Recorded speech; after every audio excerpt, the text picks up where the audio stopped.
If you ever woke up and thought, I wonder what Kramer is doing today, so I can do the opposite, go ahead and hit that like and subscribe button, folks, and welcome back to another episode of Benzinga's Pre-Market Playbook. Today is going to be the Tuesday, December 2nd edition. Got some more news to go over. Had a pretty big earnings beat last night with Mongo Database. We got Okta coming tonight. We'll take a look at that. We've got some more news out there to go through. It's a T3 Tuesday. We're going to have 13 on. Should be able to have some fun here today. Benzinga's Pre-Market Playbook, the December 2nd edition for 2025, begins right now.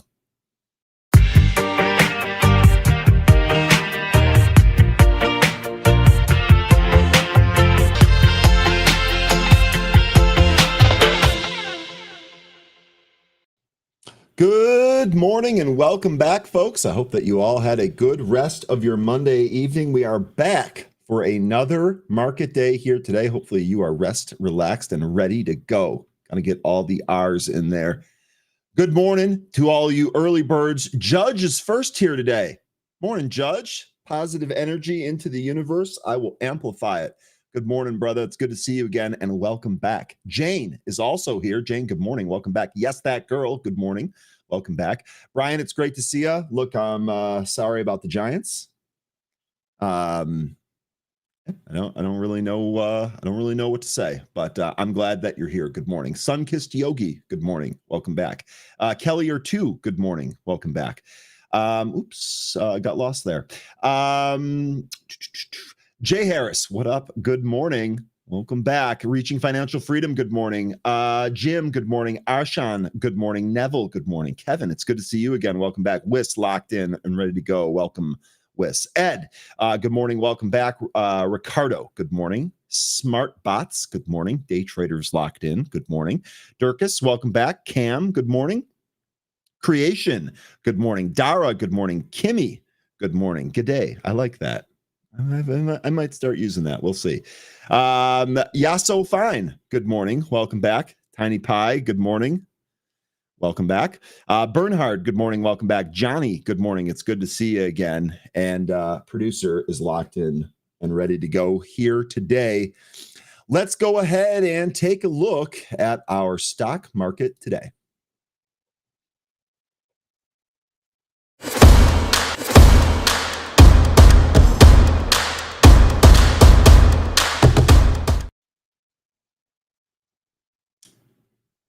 There we go.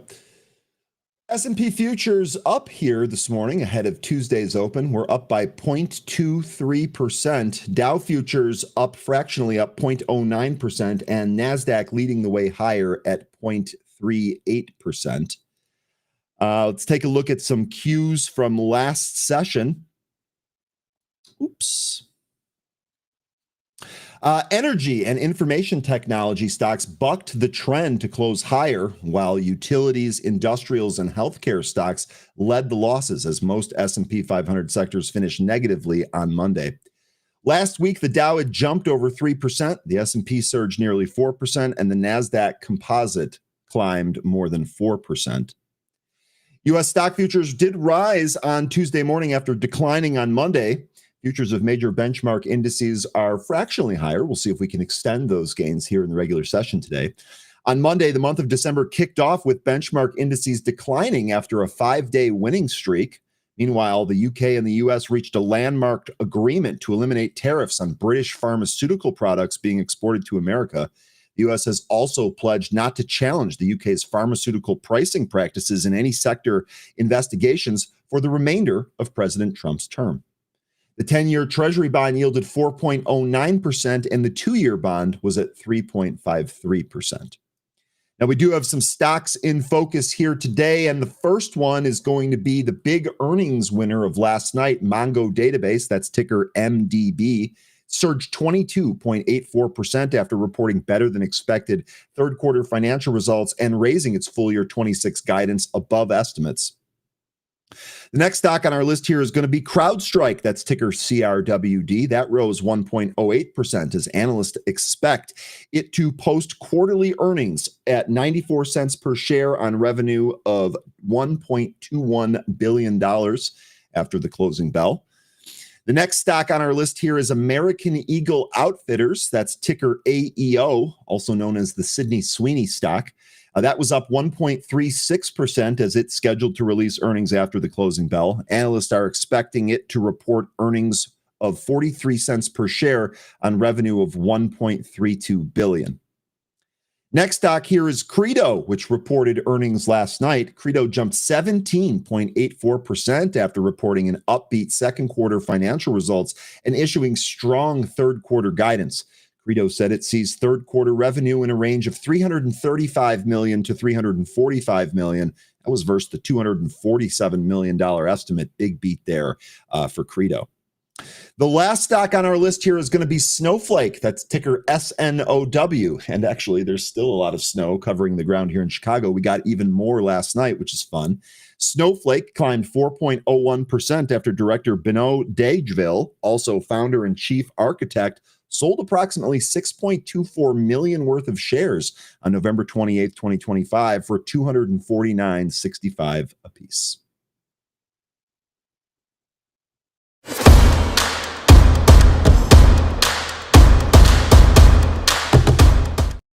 All right, let's take a look at the SPY chart here. We'll review what's going on. We just talked about yesterday kind of pulling back a little bit after a 5-day rally. You can see that as clear as day here on the chart. Nice clean bounce off that 100-day moving average, and then we traded up. And yesterday, the pullback actually allowed us to close above the downtrend line. So this is something that we have been looking at pretty much since the end of October. This downtrend line got broken. We held it on the pullback yesterday. Assuming we really don't give this up here today, that actually for the chart paves the way for maybe taking out this all-time high or maybe starting a new trend in the opposite direction. So going to be very key here as far as a key level today.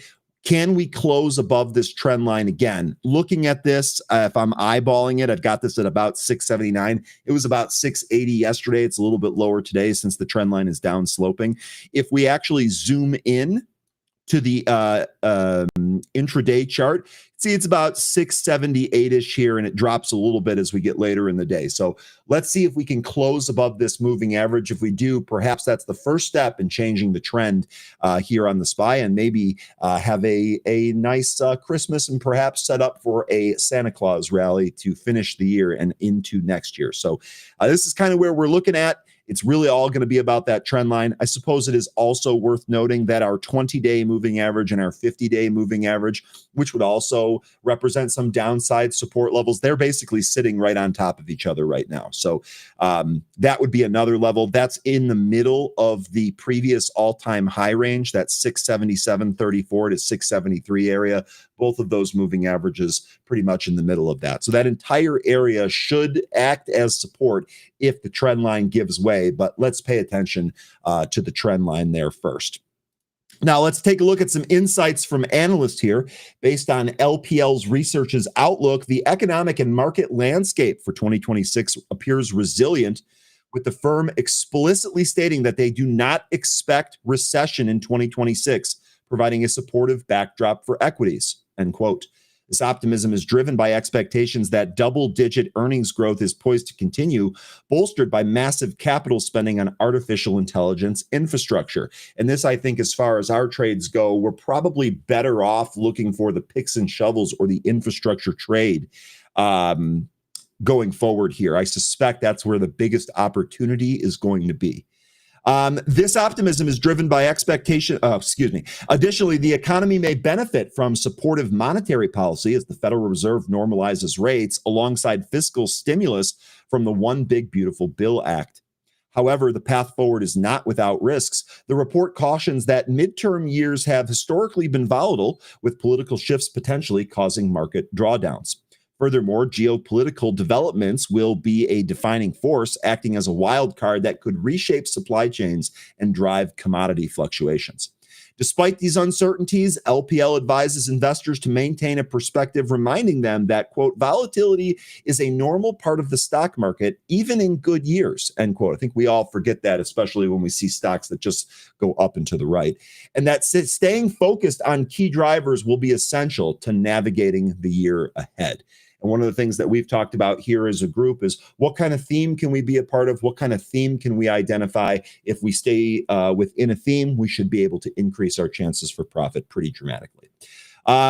Tuesday here, Fed Vice Chair for Supervision Michelle Bowman will testify before the Committee on Financial Services, U.S. House of Representatives. That comes at 10 o'clock in the morning.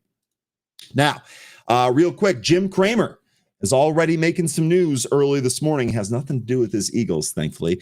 Jim Cramer says it's only a matter of time before OpenAI admits it's falling behind Google Gemini 3 as Sam Altman reportedly hits code red. Who ordered the code red? CNBC commentator Jim Cramer predicted OpenAI's future in light of recent developments in AI technology. On Tuesday, Cramer suggested in an X post that the introduction of Google's Gemini 3 AI model could lead to OpenAI's downfall. He anticipated a surge of tens of millions of users to the Gemini 3 platform. He posted, quote, "It was only a matter of time before we heard from OpenAI and how it fell behind the rush of tens of millions of users right to Gemini 3 would be upon us," end quote. Jim Cramer's post comes on the heels of OpenAI's Code Red internal directive, as reported by the Wall Street Journal early on Tuesday.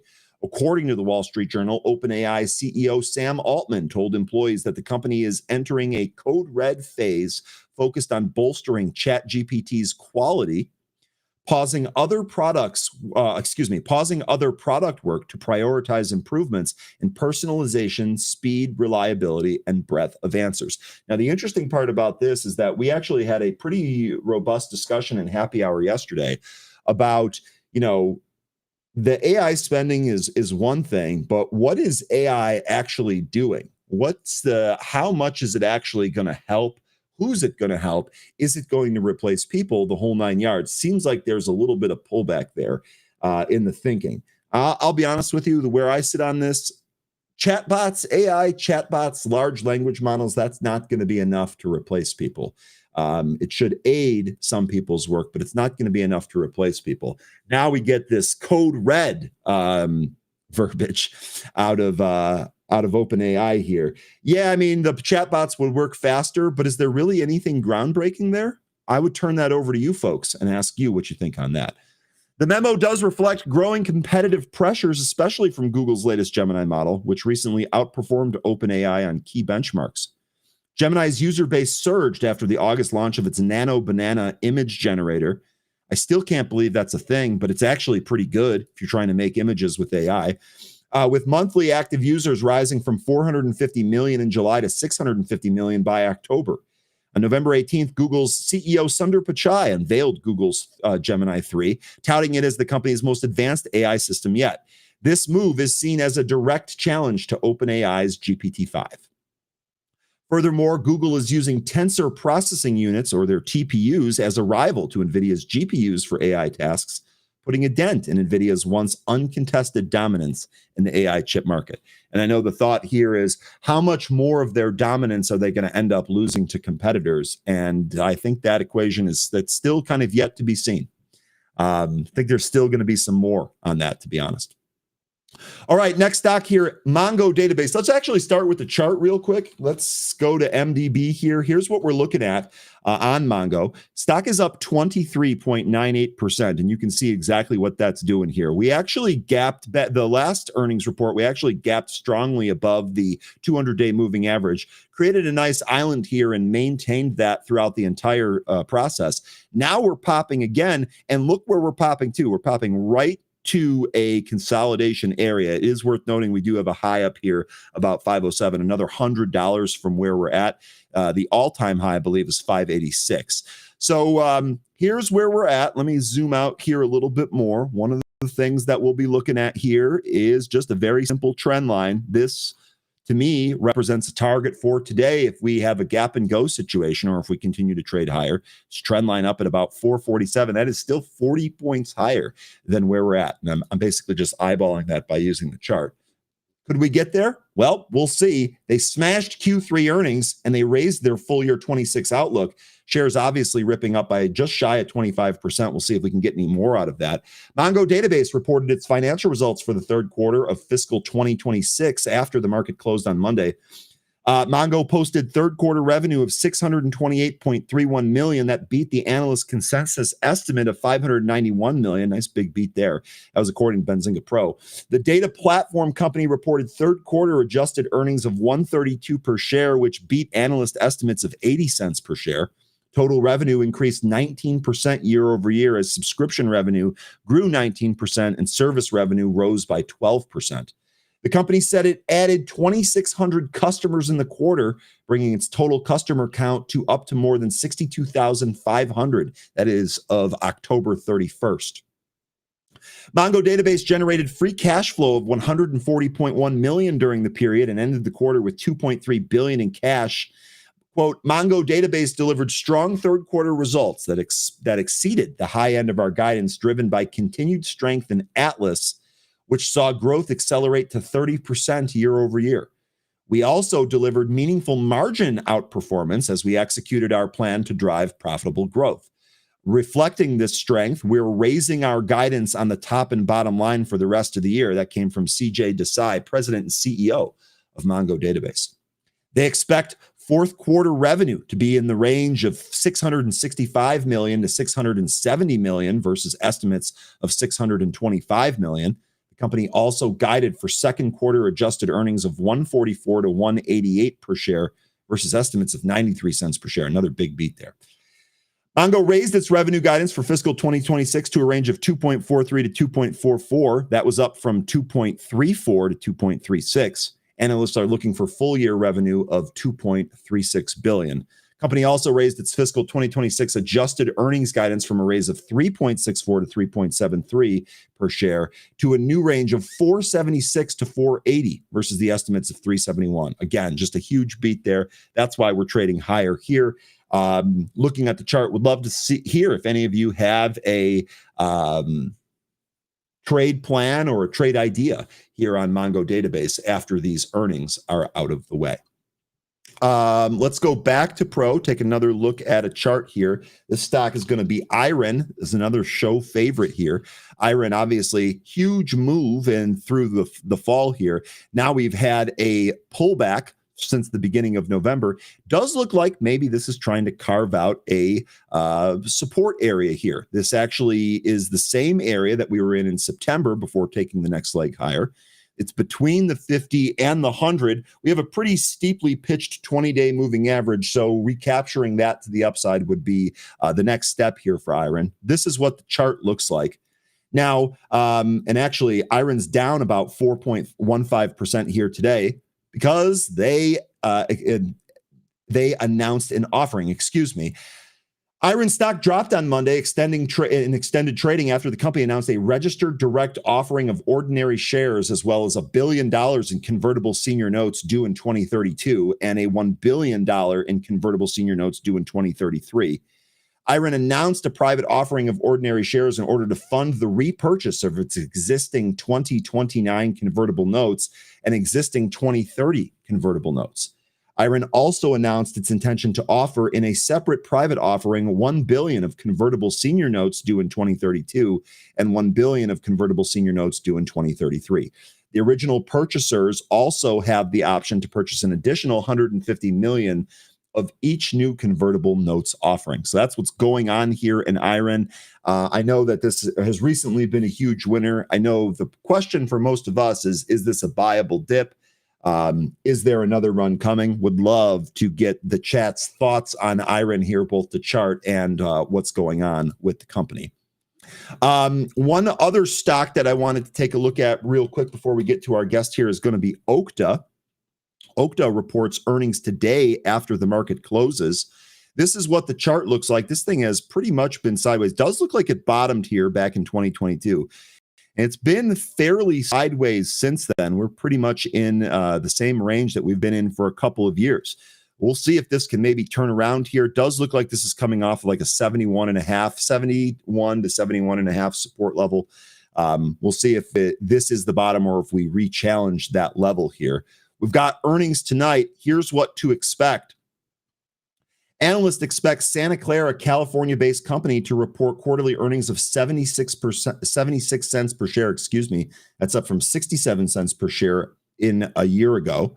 The consensus estimate for Okta's quarterly revenue is $730.44 billion. That's compared to $665 million a year earlier, according to Benzinga Pro. On August 26th, Okta reported second quarter revenue of $728 million, which beat the consensus of $712 million. They ended up trading higher there. We'll see what Okta does here today and if we have a decent trade on that. Yassine here says Iron will be a good pick middle morning after pressure from the offering. So Yassine, I like that. So it looks like once the offering kind of exhausts the selling in it, you think Iron might actually be a buy here for today, for a trade today here. So that would be that'd be pretty awesome. We'll see if we end up getting that here. We'll keep an eye there on Iron, no doubt. Marvell is making some more news here today. Remember, Marvell, this is one of the semiconductors that has lagged. We actually uncovered this with a semiconductor scan where we were looking for stocks, quality companies that really hadn't made a move yet. Marvell appeared on that list. Ticker MRVL is pushing deeper into the artificial intelligence hardware arms race with a potential multi-billion-dollar deal to acquire a photonics startup that could boost its position in high-performance data center silicon, according to a report. The company is reportedly in advanced talks to buy chip startup Celestial AI in a cash and stock deal valued at more than $5 billion. Including potential earnouts tied to product milestones, the information reported on Tuesday, citing unnamed sources that are familiar with the man. Gotta love those unnamed sources. Benzinga has reached out to Marvell's investors relations for comment. We are awaiting a response. We'll, of course, update that story if we get any of that.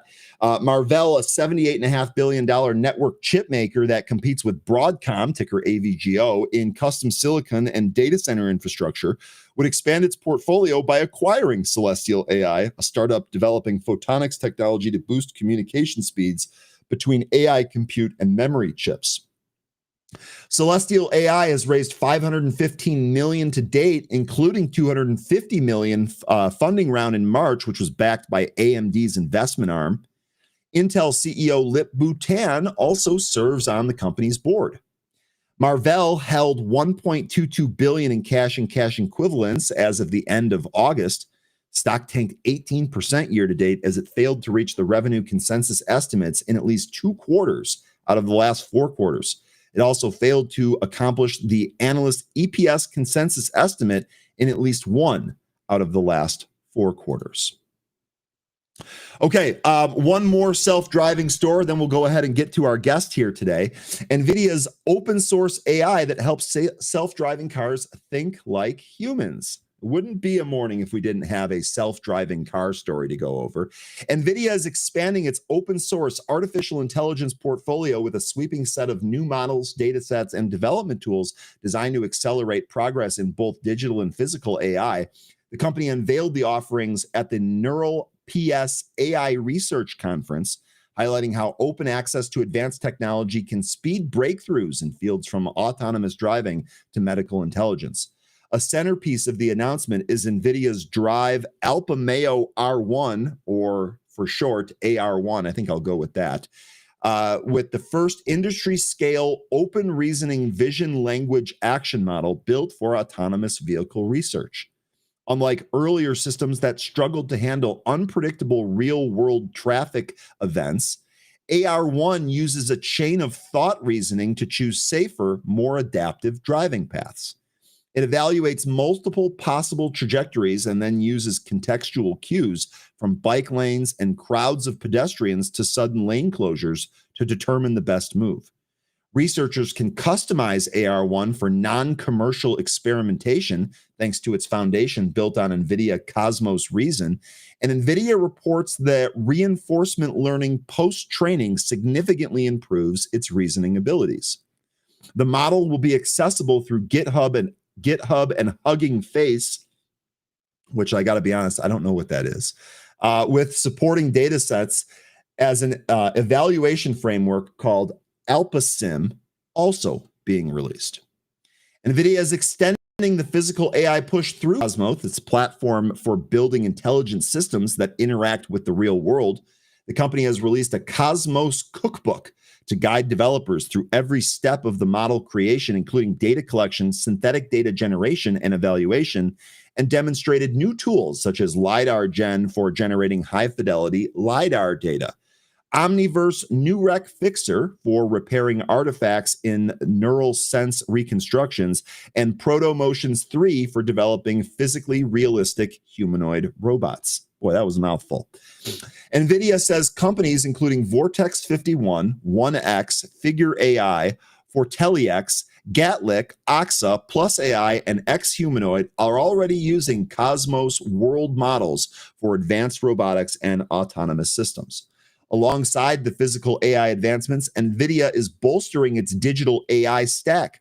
The company introduced Multi-Taker Parakeet, a speech AI system capable of recognizing multiple overlapping voices in real time. It also showcased SortFormer, which can identify and separate speakers within a fast-moving conversation.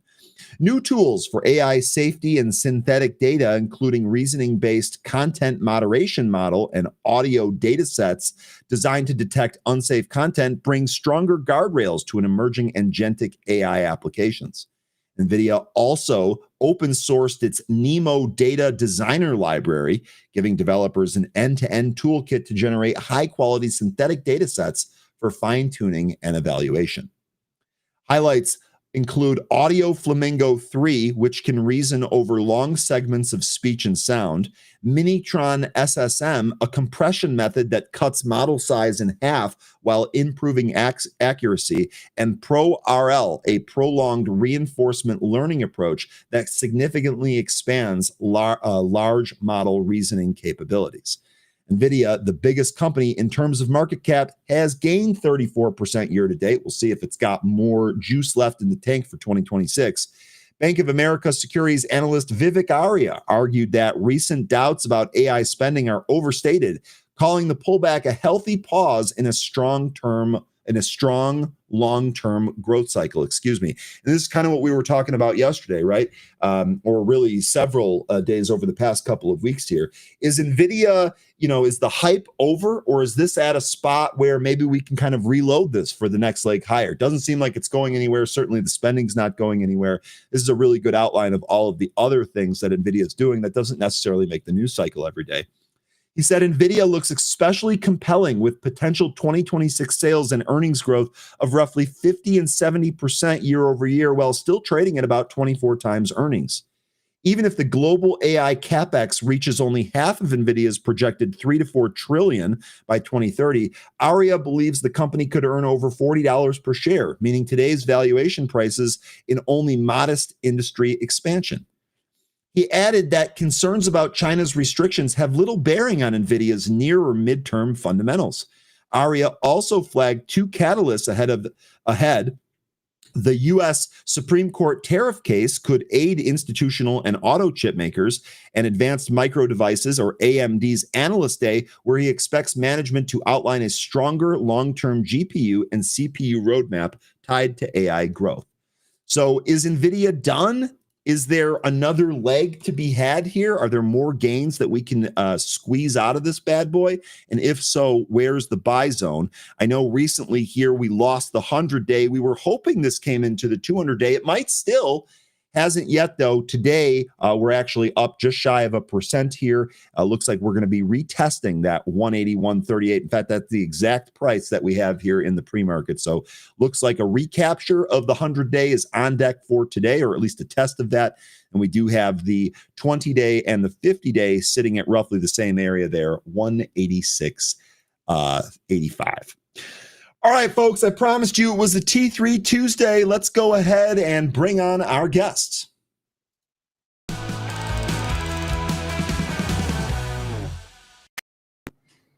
right, JR, how you doing here this morning? Happy Tuesday. What's going on, my man? It's been a while, Ryan. How are you?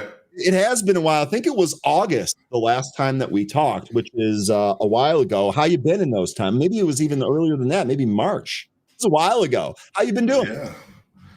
The last 4 months have been insane. They've been the best months of my career. Oh, just a blur of green. Yeah, just outstanding. The market's been Ever since those April lows, we've had just a flurry of insatiable buying. That obviously, I think was it October 10th, the tweet that killed the rally. Ever since then, it's been a little bit dicier, but I'm loving the volatility. I always tell my traders, it doesn't have to go up or down as long as it moves. As a day trader, I'm happy. So Okay. volatility, we have plenty of. Well, I was going to say, let's start with that, because the last time we were together, one of the things that you had said was that we were talking about volatility again. That's obviously very important to how you trade here. But we were talking about how there was an orderly move down. To you, it looked like we were coming down, but there was really no reason to panic. And then, as you just mentioned here, we had obviously a huge move higher there. So where are you at today? First of all, do you still feel that everything is orderly? And what do you think the next move is? We're continuing to climb a wall of worry. Okay. The SPX is consolidating beautifully here, as it should be. There's some key levels we need to hold. Essentially, what I'm seeing is, we had, was it five straight up days off that major support at 65.50 SPX. We've retaken the 50, the 21, the pivot high anchored VWAP, and now we're into an overhead supply zone, and we're consolidating. What's key here is that the consolidation has been relatively range bound, and the consolidation has been orderly, and that we're not seeing any major rejections at key levels. So I consider what I'm seeing here is really the market building some, a lot of traders call it building a right side, building a base. I see basically the right shoulder of an inverse head and shoulders sort of, sort of building. Now, technically, it's not an inverse head and shoulders because we're not coming off of a downtrend, but it's the same. It's technically the same kind of consolidation, where old money longs from the 19th who bought the bottom are selling in an orderly fashion, and new money longs are coming in and defending the key SPX levels that need to be defended so as to create a tight consolidation. Out of that balance range will eventually become, you'll have a supply and demand imbalance, which will take us to 7,000 and 7,300, which are my targets for the end of December. Okay, so you think we're actually going to have a good December here. I would assume then that you also think there's going to be a Santa rally. Yeah. Have you tried shorting this market lately? Yeah, it doesn't work very well. In fact, I'm glad that you asked, because the only way we've really decided or found to kind of make money on the short side is buying some inverse ETFs and then just scalp them based on news flow. Really haven't been able to hold anything short for more than a couple of minutes. So with you on that. Yeah, it's just a nightmare. So, I'm optimistic. The thing I'm the most optimistic for is volatility. Really, I think we're gonna have a lot of volatility into the end of the year, and I think it's going to be a fantastic, nice bullish end of quarter.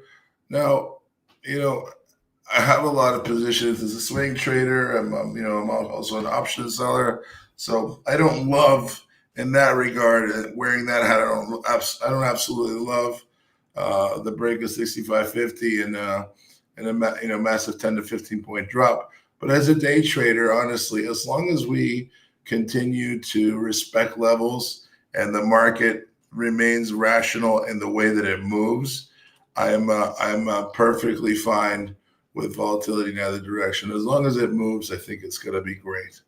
Okay. A trade with JR for free in his Momentum Express virtual trading floor, December 8th through the 12th. See how JR finds, times, executes his momentum setups in real time. Look, I got to go right there. You said we were going to have a nice bullish end of the quarter here. Do you have any favorite stocks that you're looking at that we can take a look at together? Sure. I'm going to make this may not age well. But I think that Bitcoin may have finally bottomed out here. Is there a way to share my screen with you Yeah, guys or no? absolutely. You can use the I can drive for you, but you can also use the share screen button there in Restream and then just pick whatever you want. You can share your own chart. Absolutely. All right, so there we go. I just shared a chart. I don't know if can you see it? Yep. I got it on screen here for you. All right. So back. So this is the SPX back on November 24th. We basically, if you check out my Twitter at Picard Trades, I highly recommend. We post a lot of useful levels for traders. We post futures. We're big gold and silver junkies. We post crypto and a lot of information about the indices. We said very likely here that we're going to come back into the overhead supply zone on the left and start absorbing some of this prior supply, which we did. And now I'm seeing a very, very orderly consolidation with a neckline break around 68.50. Bitcoin has been a real pain. We bought Bitcoin at 63,000, sold most of it at 126, which was our target. And then when we came into the trend line here and we failed the bounce, we sold it at 103,000. Now what I'm seeing is basically this is your value area low here on this consolidation. And we failed to break beneath and stay below.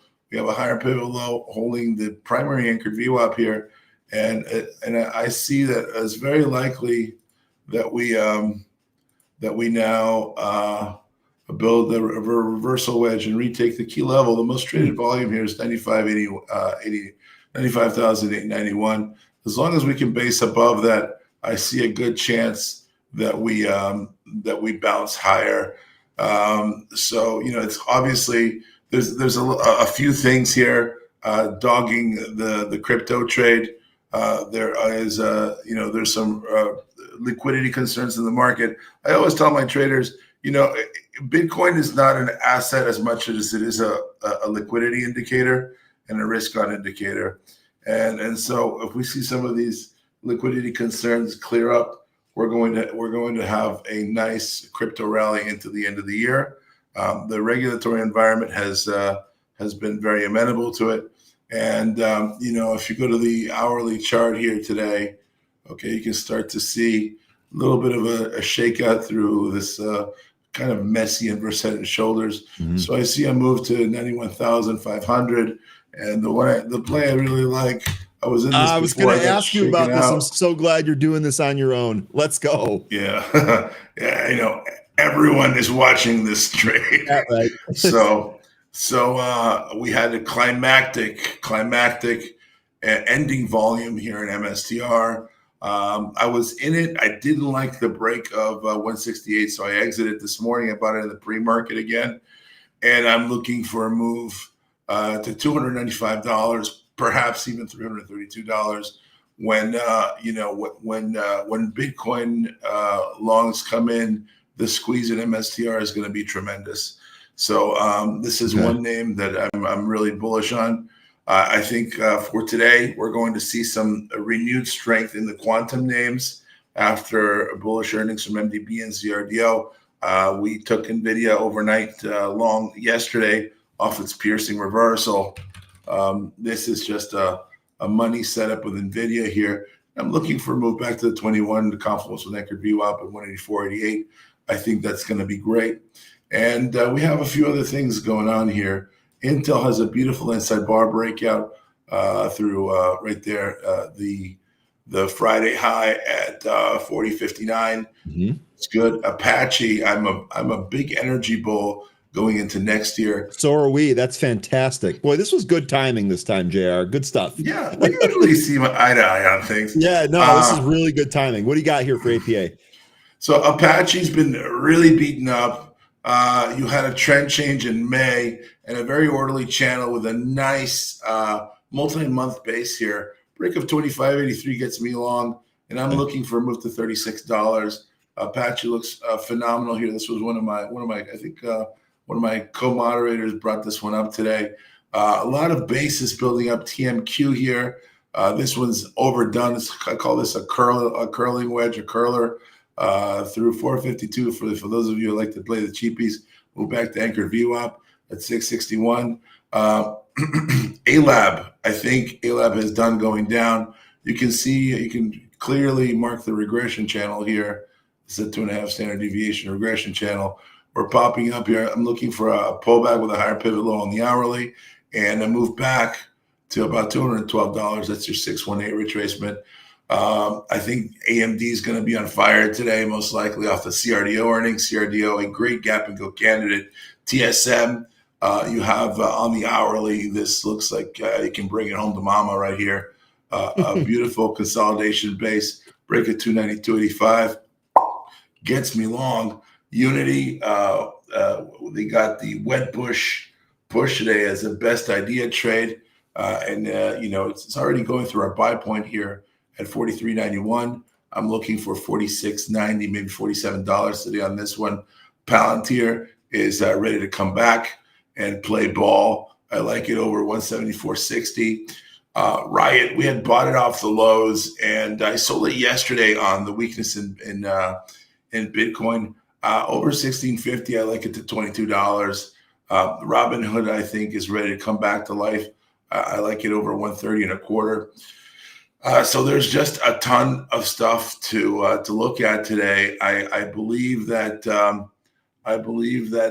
we are in great shape here. Just watching the SPX here, we're in great shape to break this neckline in the next couple of days.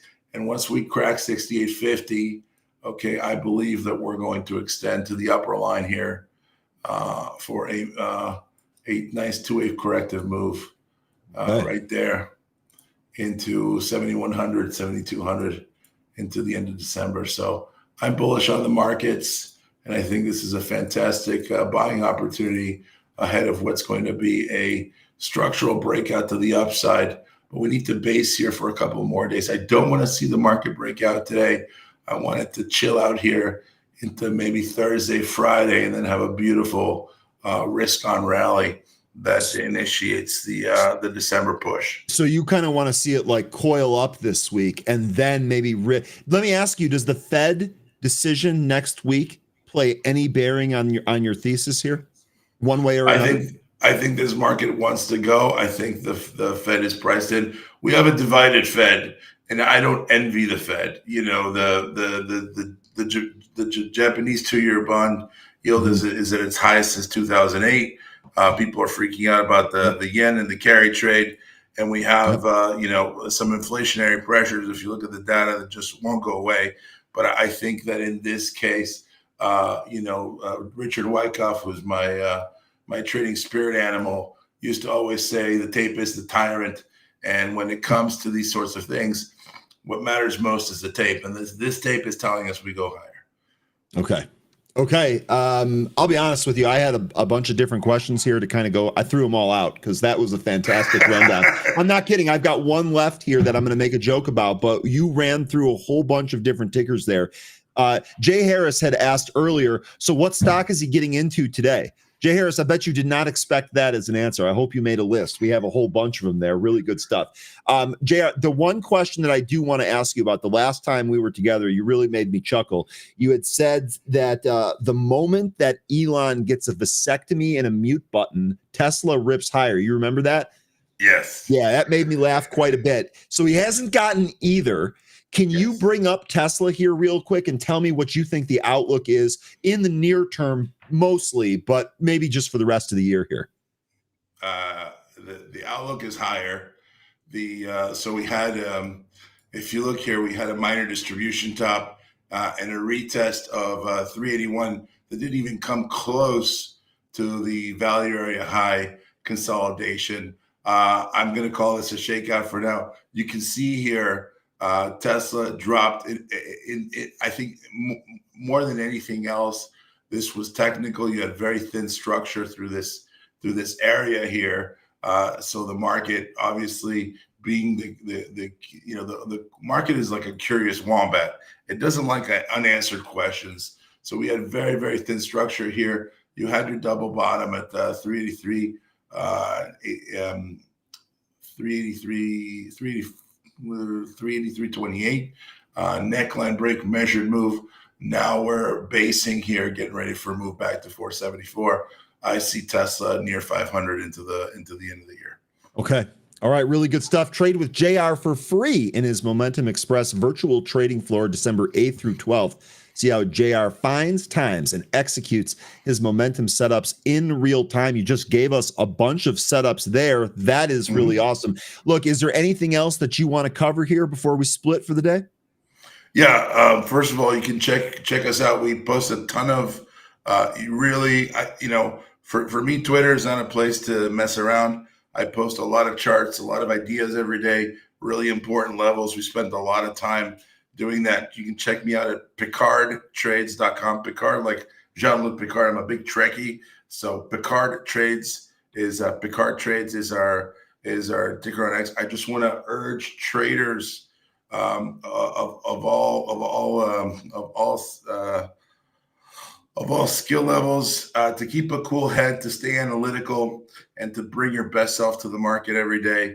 It's been a difficult market since October. I think we're going to have a wonderful rally. So keep your powder dry and wait for your pitches before you make big swings. Wait for those setups. Be patient, and I think you'll reap the rewards. Okay, if you have time for it, I got one more request here, Amazon, and this is right around the holiday shopping season, Black Friday holiday. So if you let's do it. Let's roll through that real quick. I got you, Izzy. Okay, so Amazon has been a bit of a broken trade. You had your break above that 240-205, okay, and you've been in a range between 211 and 234 for a while. Every time it pops like a whack-a-mole at a Jersey game parlor, okay, the Bezos twins whack it over the head, and I don't think they're done selling. It has made it a very difficult trade to hold with confidence.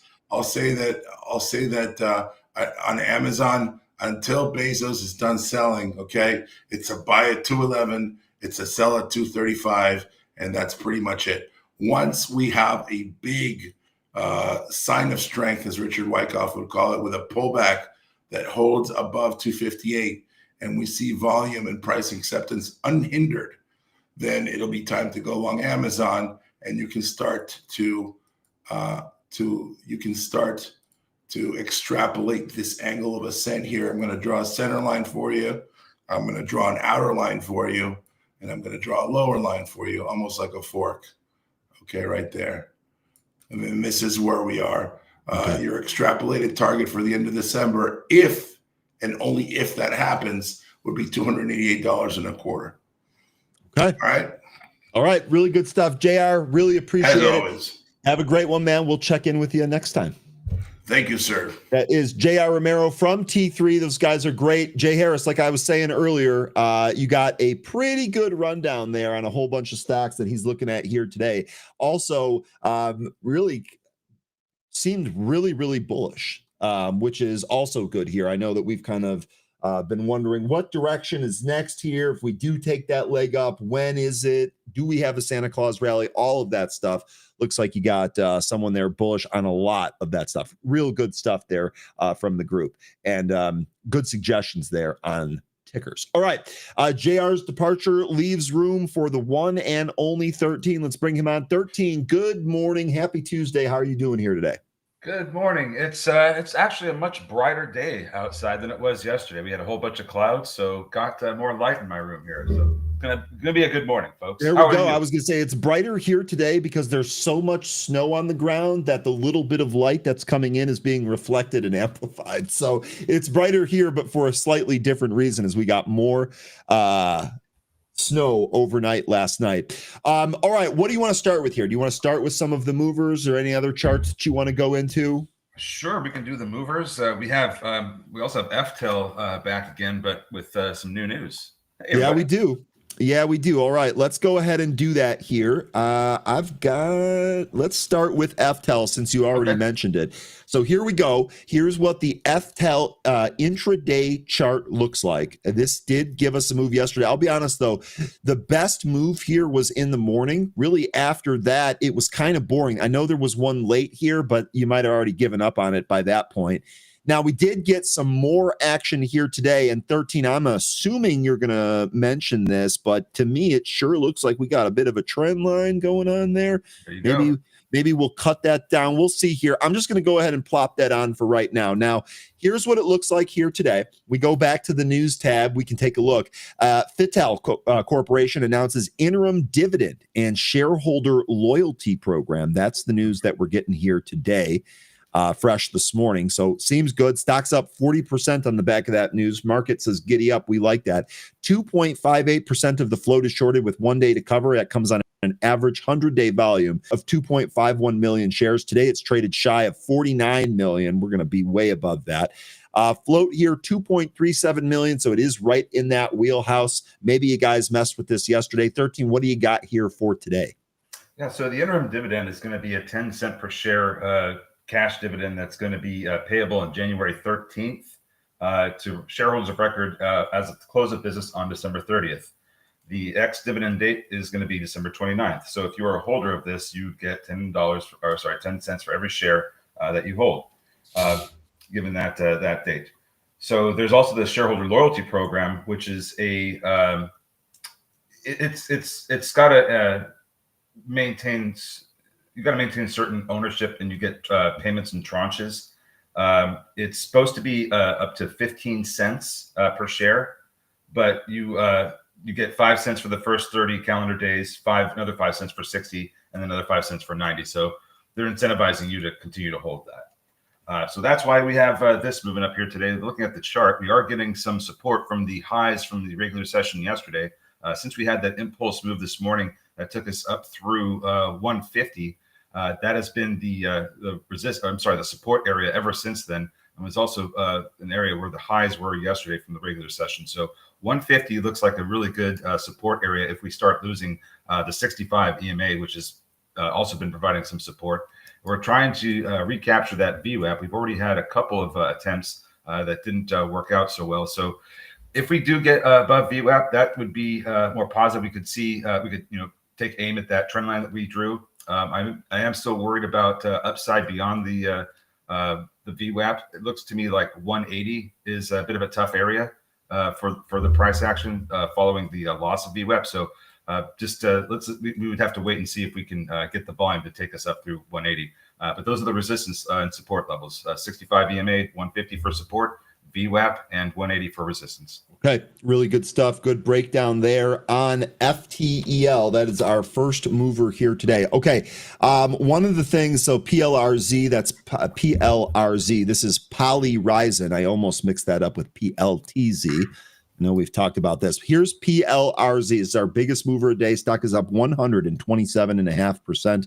Stock was about $3 yesterday at the close, almost $8 here today. Polyrizon shares are trading higher after the company announced it completed a manufacturing upscaling milestone for its proprietary nasal spray product platform. I'm not familiar with that nasal spray or that product platform, but seems like really good news here. Is it worth 150%? I guess that's my only question. Let's take a quick peek at the short interest. 2.32% of the float shorted with 1 day to cover. Comes on an average 100-day volume of 177,000 shares. This thing is pretty much a ghost town. Today it's traded 37 million. So way higher. Float here is 1 million. That's probably one of the reasons why it's moving so much here. But it doesn't appear to be a short squeeze. 13, what do you think here? PLRZ.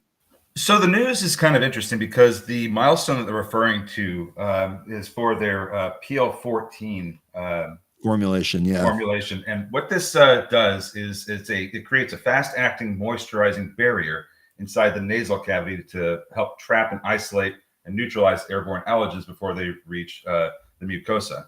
So it's just basically a nasal spray that puts up a shield so that you don't get colds or other allergens. I don't know how effective it is, but that's what it's designed to do. Gosh, I feel like I could have used this one last week. For heaven's sakes, I could have used this exact product. Anyway. So yeah, eventually they'll have a product come out. Ryan can use it and feel better. So we are trying to trade higher right now. It looks like we did get a little bit higher in the pre-market here. 780 was the resistance up until just this current candle started pushing higher into up to 8. But this is the third time we've been up here, and I'm a little concerned about this not being able to go much further. So 8 is going to definitely be a resistance area going into the open. We still have some time, so we'll see how this plays out. The momentum is starting to slow in this. We're going a little bit more sideways now, so we would need to see some of that that volume kick in and help take us higher. The concern that I have here is that this company doesn't have enough money to continue going forward, and bringing this product to market. They did have a file for a mixed shelf of up to 50 million last month. I don't know if that ever happened. I didn't look that far, but they did do a 1-for-6 reverse split. So right away, I'm thinking, okay, well, they're going through, the motions to stay in business, maybe even maintain NASDAQ compliance, minimum bid, and now they're going to have to raise capital because to continue going on with a drug development like this, they're going to need the money. So keep in mind that they have that mixed shelf filing out there, and that could execute that soon. That's a really good point, 13, and kudos to the due diligence, because it appears that they do have plenty of money for at least the next handful of quarters, maybe even several years. But to your point about the phase, they're going to need even more to get through that trial. And with the outstanding offering out there, that perhaps they will. I wonder when we'll get day like today, trading up 140%. This is an ideal time to do that. Yeah. So just and I looked at their balance sheet. It didn't look like they had a whole lot more. Like as far as I can tell, it looks like they report twice a year. And if they have 2.5 million in the bank, then you're right. That's not going to really last them too long. It's actually going to only last them like a couple quarters, if anything. So I think they're going to have to raise capital and do it soon. So maybe it's early as today. Yeah. I'm looking at the quarterly report here. The last 3 months, the quarter that ended in the middle of the year here, they had 15.8 million on the balance sheet. So by now it's lower than that as they're continuing to cash flow negative. And you bring up a really good point there about the overhang. And with this move, I think we probably should expect maybe a cash raise. So I'm sorry, I didn't have any data when I looked at the quarterly earlier. I switched to annual. That's why I mentioned. Yeah, it's all good. So 15 million. You're right. That's going to help them last a little bit longer, but they still have that mixed shelf out there. So. That's not going to do much for the trial either. That would soak it all up. So I think you're spot on with that. Okay, really good breakdown there. PLRZ clearly has some momentum. Looks like it's maybe stalling a little bit, starting to get a little bit slower up here. Ideally for a trade, I'd actually love for this to pull down towards the VWAP, kind of like what we got earlier before setting up for this next leg higher. We'll see if we end up getting that. I've got VWAP here at 650. Yeah, mine's at 645. Okay. Right. All right. Awesome. That is PLRZ. Okay. Next on the movers list here, Eventbrite. Looks like this got bought out. Yep. It was acquired by Bending Spoons. There is no spoon. There is no spoon, man. The Matrix is going to make its appearance all the time. So no trade here. If you had Eventbrite, congrats. This was we used this here at Benzinga for some of our events. Cool that they got bought out, I guess. All right, next one here is TAOP. This is Taoping. Now, I'm fairly certain that we've traded this one before. Yeah. I recognize this. Let me take a quick peek and see if I can jog my memory here. Provider of cloud app technologies for the smart city Internet of Things platform, digital advertising delivery, and other internet-based information distribution systems in China. So a Chinese name here, but we'll see how this ends up going here. I got a pretty clear trend line. This gives us an upside target. Shares are trading higher after the company signed a supplemental agreement to acquire 100% of a target company for about 21.36 million. Okay, I probably should go through that PR a little bit more. Require a target company. I have no idea what company that is. Sorry. They signed a supplemental agreement with Skyladder Holding Limited, and it's regarding the acquisition of 100% equity interest. I don't know. I think that's the company, or it might be part of that company, but a subsidiary. But my understanding is that's the company they are supposedly acquiring. I might be wrong about that, but that's the news we got from yesterday. Okay. Anyway, this stock popped as high as 4. It's really kind of been in a downtrend since that impulse move died off. We're basically right in the same consolidation area from the initial impulse move in the after hours. We'll see if this area holds. You would definitely want this 288, 285 area to hold if you want that more upside, or if we want to attack that trend line. 12.18% of the float shorted with 1 day to cover. It comes on an average 100-day volume of 237,000 shares. Looks like today it's already traded 14 million. It is low float, so maybe that's part of the draw here. But what do you think? This a good one, bad one?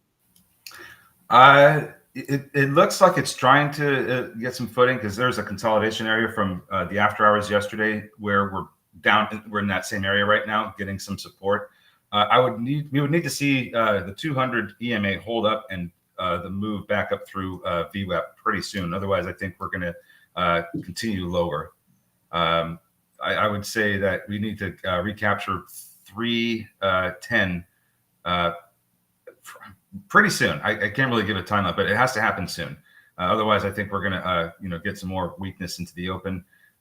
Looks to me like the last support area to the downside beyond the 200 EMA is going to be at about 285. After that level, I don't really see support until maybe about 250. So okay. Not looking great. We'll see. Not looking great. I think I would wait and see what this does out of the open. I think after we open, we'll probably get a better idea of where this is going to go. Yeah. Okay. We'll see if TAOP gives us a trade here, but right now I'd be maybe pushing the brakes on that. Okay. Oh, real quick, because EKS just mentioned Redbook, and that reminded me, we are supposed to get Jolt's jobs today, I believe, right? The Jolt's jobs report. The only thing I had for upcoming economic data, Fed Vice Chair of Supervision Michelle Bowman will testify before the Committee of Financial Services. So I didn't have that on my list, but I suppose just got missed. Let's see here. Or maybe I'm thinking of next week. Yeah, Jolt's job openings, 10 o'clock. Yeah, absolutely. Yeah. Okay, so here's and I'm sorry to kind of divert here away from the movers, but it was just a mention that EKS said about the Red Book, and I thought, okay, well, I remember that we have Jolt's jobs today. We're supposed to have Challenger jobs on Thursday, and I'm wondering if that's going to have any effect on the rate sentiment going into next week. So I think it'd be worth keeping an eye on what the market does and reaction to the Jolts and the Challenger numbers. Okay, that comes up in about an hour from now, so we'll take a look at that. Okay, I know with the movers segment here, we normally cover some of these smaller stocks that are moving, but we got a big boy that is moving here for Boeing up 6%. And I think what's notable about this, in fact, let me go to my bigger chart here so we can actually get some of those longer moving averages on here. Here's what the Boeing chart looks like starting at the daily. We did, in fact, break over this long trend line that originates back in 2019. Today's move actually brings us above that and just shy of the 200. So the close of today on Boeing is going to be really important for the chart, I suspect. 13, I can't wait to get your breakdown on it. We're above the 500. We're above the 20. We're now above the trend line, and we're just shy of the 200-day. The other thing here is that if we keep moving up, man, it might save this 50-day from death crossing the 200 because we still have some room there, and that 50 is going to respond sooner than that 200 is. So that would also be something to take a look at. Let's take a peek at the news here. This obviously broke since the show started here. Boeing CFO says Boeing sees 2026 deliveries up for the 737, 787 versus 2005. 737 MAX 10 seen certified in late 2026. So that chapter hopefully is going to be closed. And then Boeing sees $2 billion free cash flow for 2025, sees the Department of Justice penalty flip into 2026. Boeing says complete Spirit purchase this year. CFO says higher deliveries will be a large driver of positive cash flow next year.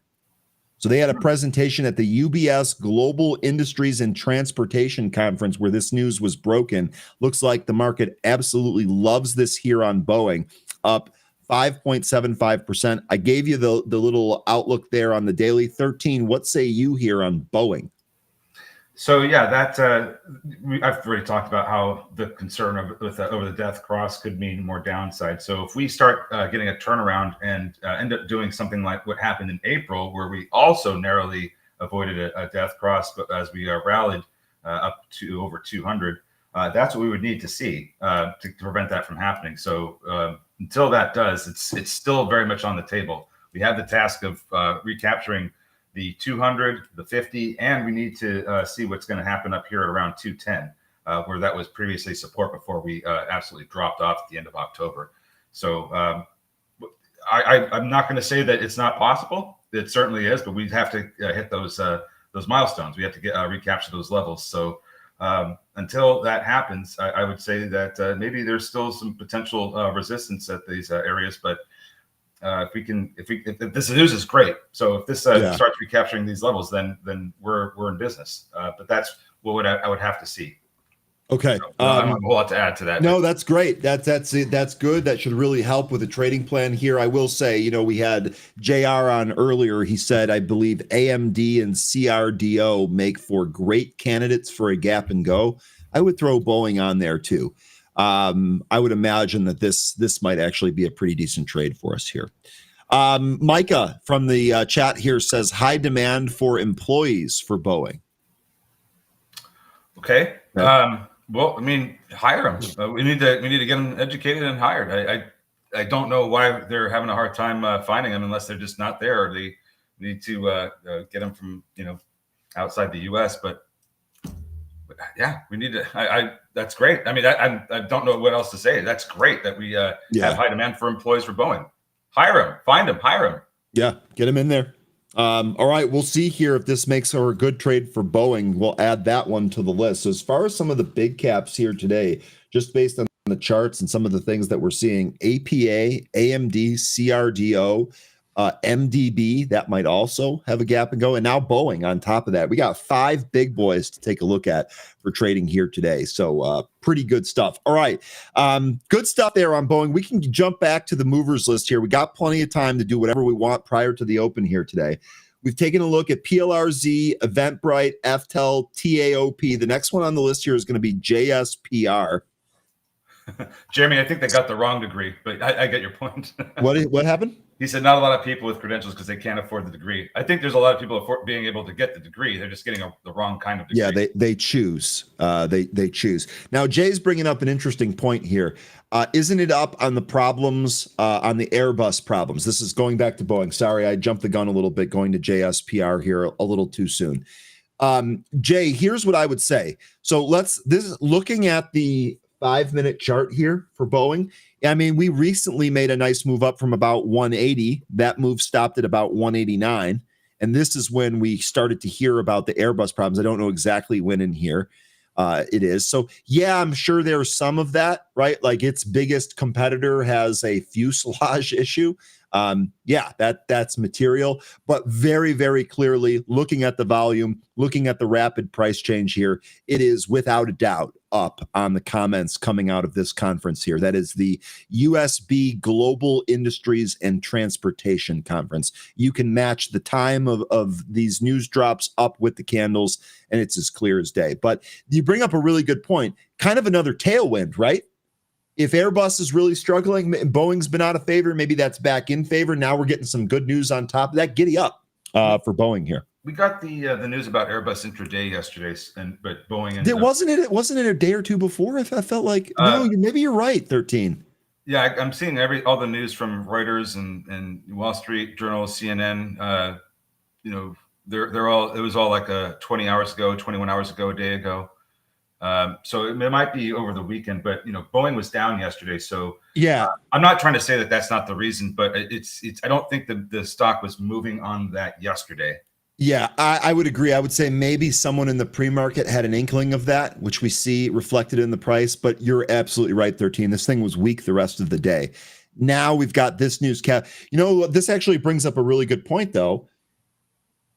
We're trading higher here in the pre-market, 6.5%. That's a big move for Boeing on the back of this news. Does it give it up? Is this a fade from here? Let's see what happens when it reaches the 200-day SMA. That's at 201.12. Okay. Let's see what happens there.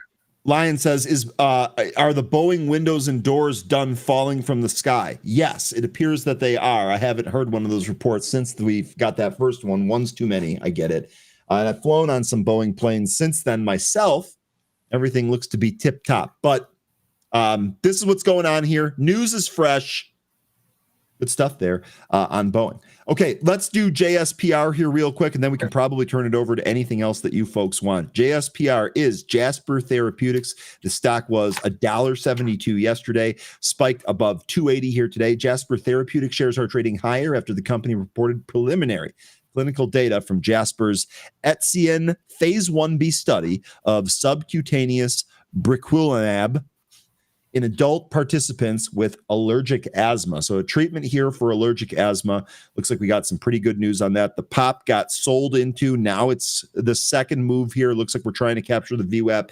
VWAP only 7 cents away from the current $2.30 price. 5.5% of the float shorted here with 4.09 days to cover. So while it's not high, there is some short interest here. Float is a little bit thicker at 27.8 million. On average, it trades just under 500,000 shares per day. Today, it's traded almost 28 million prior to the open. We're going to be higher than that by the time we open. What do you think here, 13 JSPR? You think we get another move in this? Sorry, I was just trying to figure out like where they are exactly. This is from a phase 1b study, and they've got 3 different trials they're going on with this. So I was trying to figure out which one is which. There's a Beacon trial, a Spotlight trial, and an Artesian's trial. So I was just trying to figure out which one. It's the Artesian. Okay, this is the Artesian phase 1b. Yep. All right. So they got this is for asthma. So this is still pretty early on. Let's look at their cash. Looks like they've got a little less than 50 million in the bank. They lose about 18 to 25 million on a quarterly basis. So they've got a runway of about 2 months at least. Wouldn't be surprised if they did an offering in the future. I don't think they'll do one today. The company doesn't have revenue, so it's just a straight cash burn. Looking at the chart, this VWAP's giving it some trouble this morning, but we are finally back above it. We just need to hold above it now. And if we can continue to do that, then the next area that I would need to see cleared is going to be, I would say, 235. Looks to be the next resistance area from where we're at. And if we get through that, then we'll just continue to steadily climb to the next resistance levels. It looks like 235, 250, and then this 280 where we printed the pre-market highs that took us up to 287. Those would be the next few resistance areas that I see. If we get through those, and we're going to have a potential trend line here that we might be moving up to. Do you see the trend line there? I think so. I'm just going to connect the top 2 peaks, right? Yeah. Mm-hmm.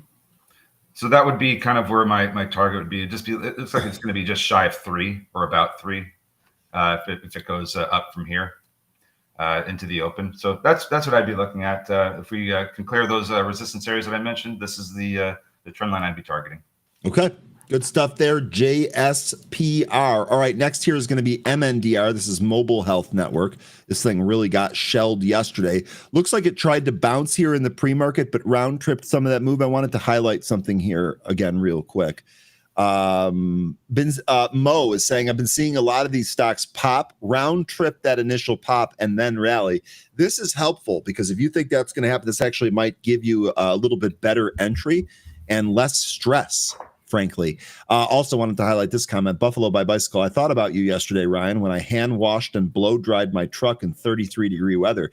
You're lucky. First of all, 33 degrees, that water doesn't freeze. And as long as the chemicals that you use are rated for that temperature, you should be golden, boss.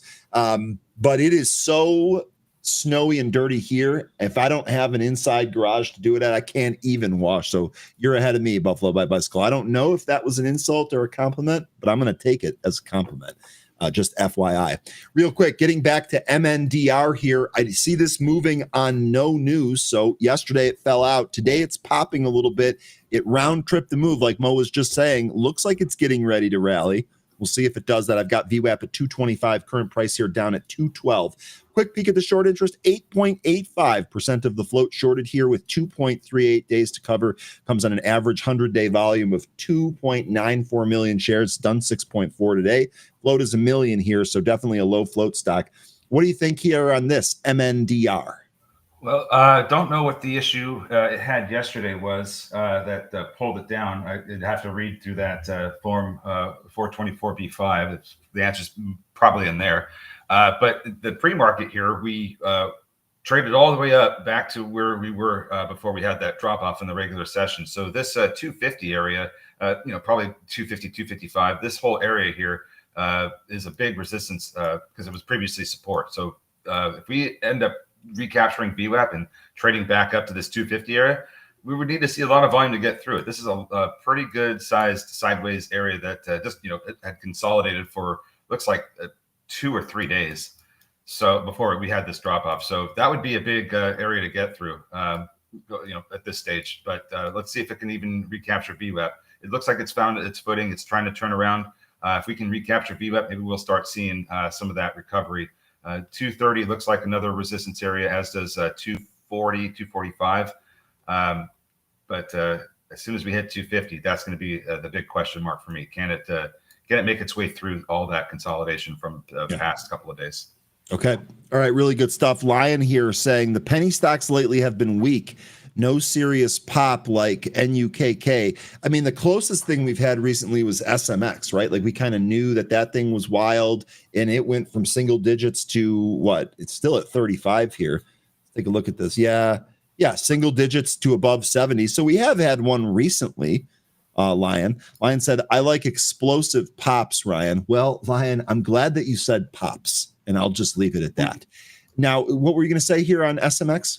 Well, I was going to ask him, what about that one from yesterday, AHMA, that had no news, and it was went all the way up to do you like halts? Explosive pops that calls halts, because that's what we got with AHMA, and that went up to 1731 before it backed off.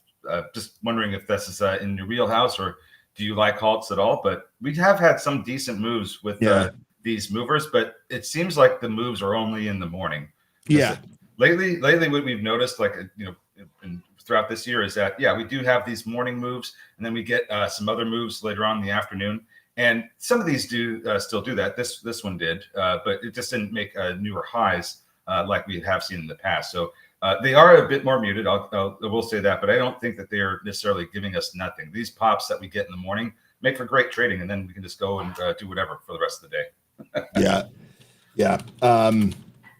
Okay. Now, regarding the smaller ones, we actually today, couple of things. Today, we actually have a lot of big movers on our screen. Lion, I know you joined a little bit late, so you probably missed some of that. But there were a number of them. Again, I'll roll through the list. APA, AMD, CRDO, MDB, and I think there was one more on there. Boeing, BA.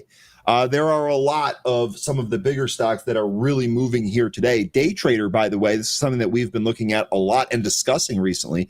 Day trader saying my crypto watch list is bright green, indicating a risk-on day here today. And I would agree with that, especially looking at everything here in the pre-market.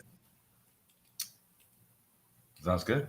And then, Jay saying all of those movers pretty much hit their high in the morning, and then the rest of the day, they're really kind of weak. And that's another reason why a lot of them trading on some of these smaller movers, I'm done early in the day.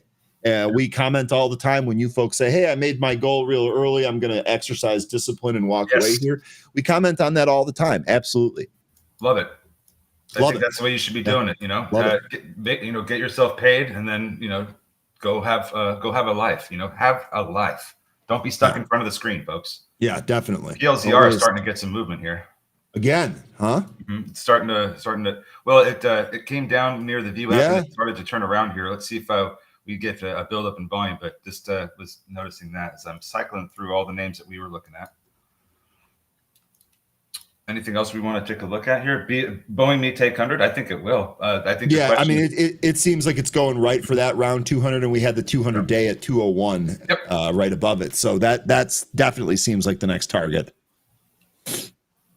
CRCG. We've been talking about this one a few times in happy hour, just because Circle has been so destroyed recently. CRCG. This is making a move up. This is the 2x leveraged Circle daily ETF.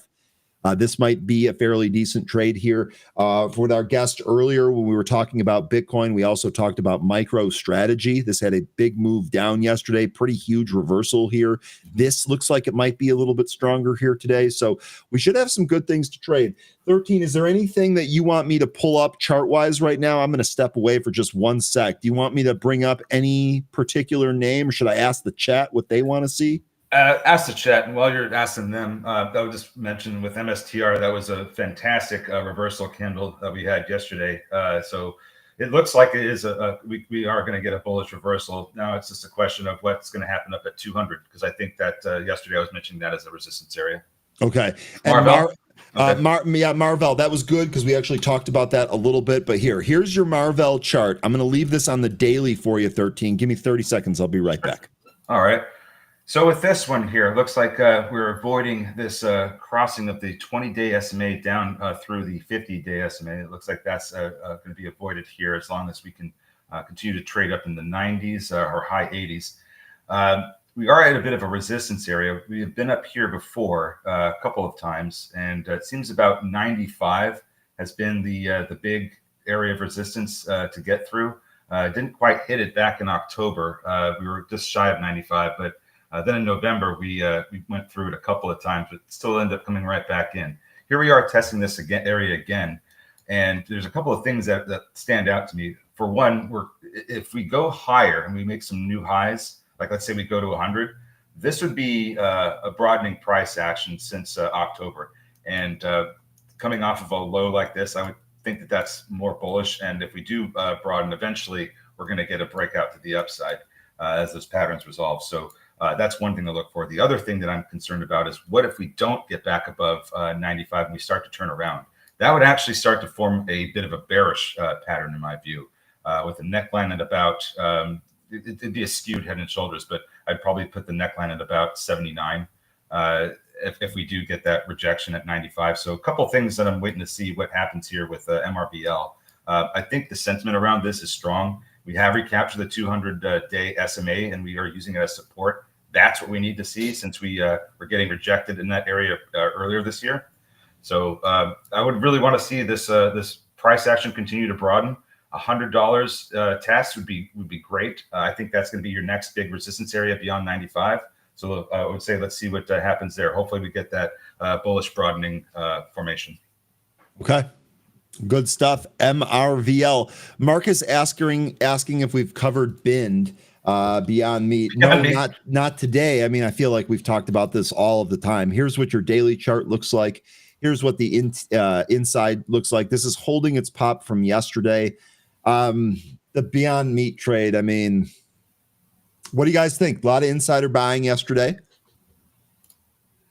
Okay. I mean, look, I'll say that if this is going to be the real deal this time, then maybe it actually goes to a decent valuation. I don't think it's going to be anywhere near these ridiculous price targets we were talking about earlier this fall, where we're looking at 90. I don't see that happening. It could be possible on a crazy short squeeze, but it just seems highly unlikely to me. If there's going to be some more upside just based on its valuation, it'll probably be it could potentially recapture its 200-day SMA, and we'll see what happens there.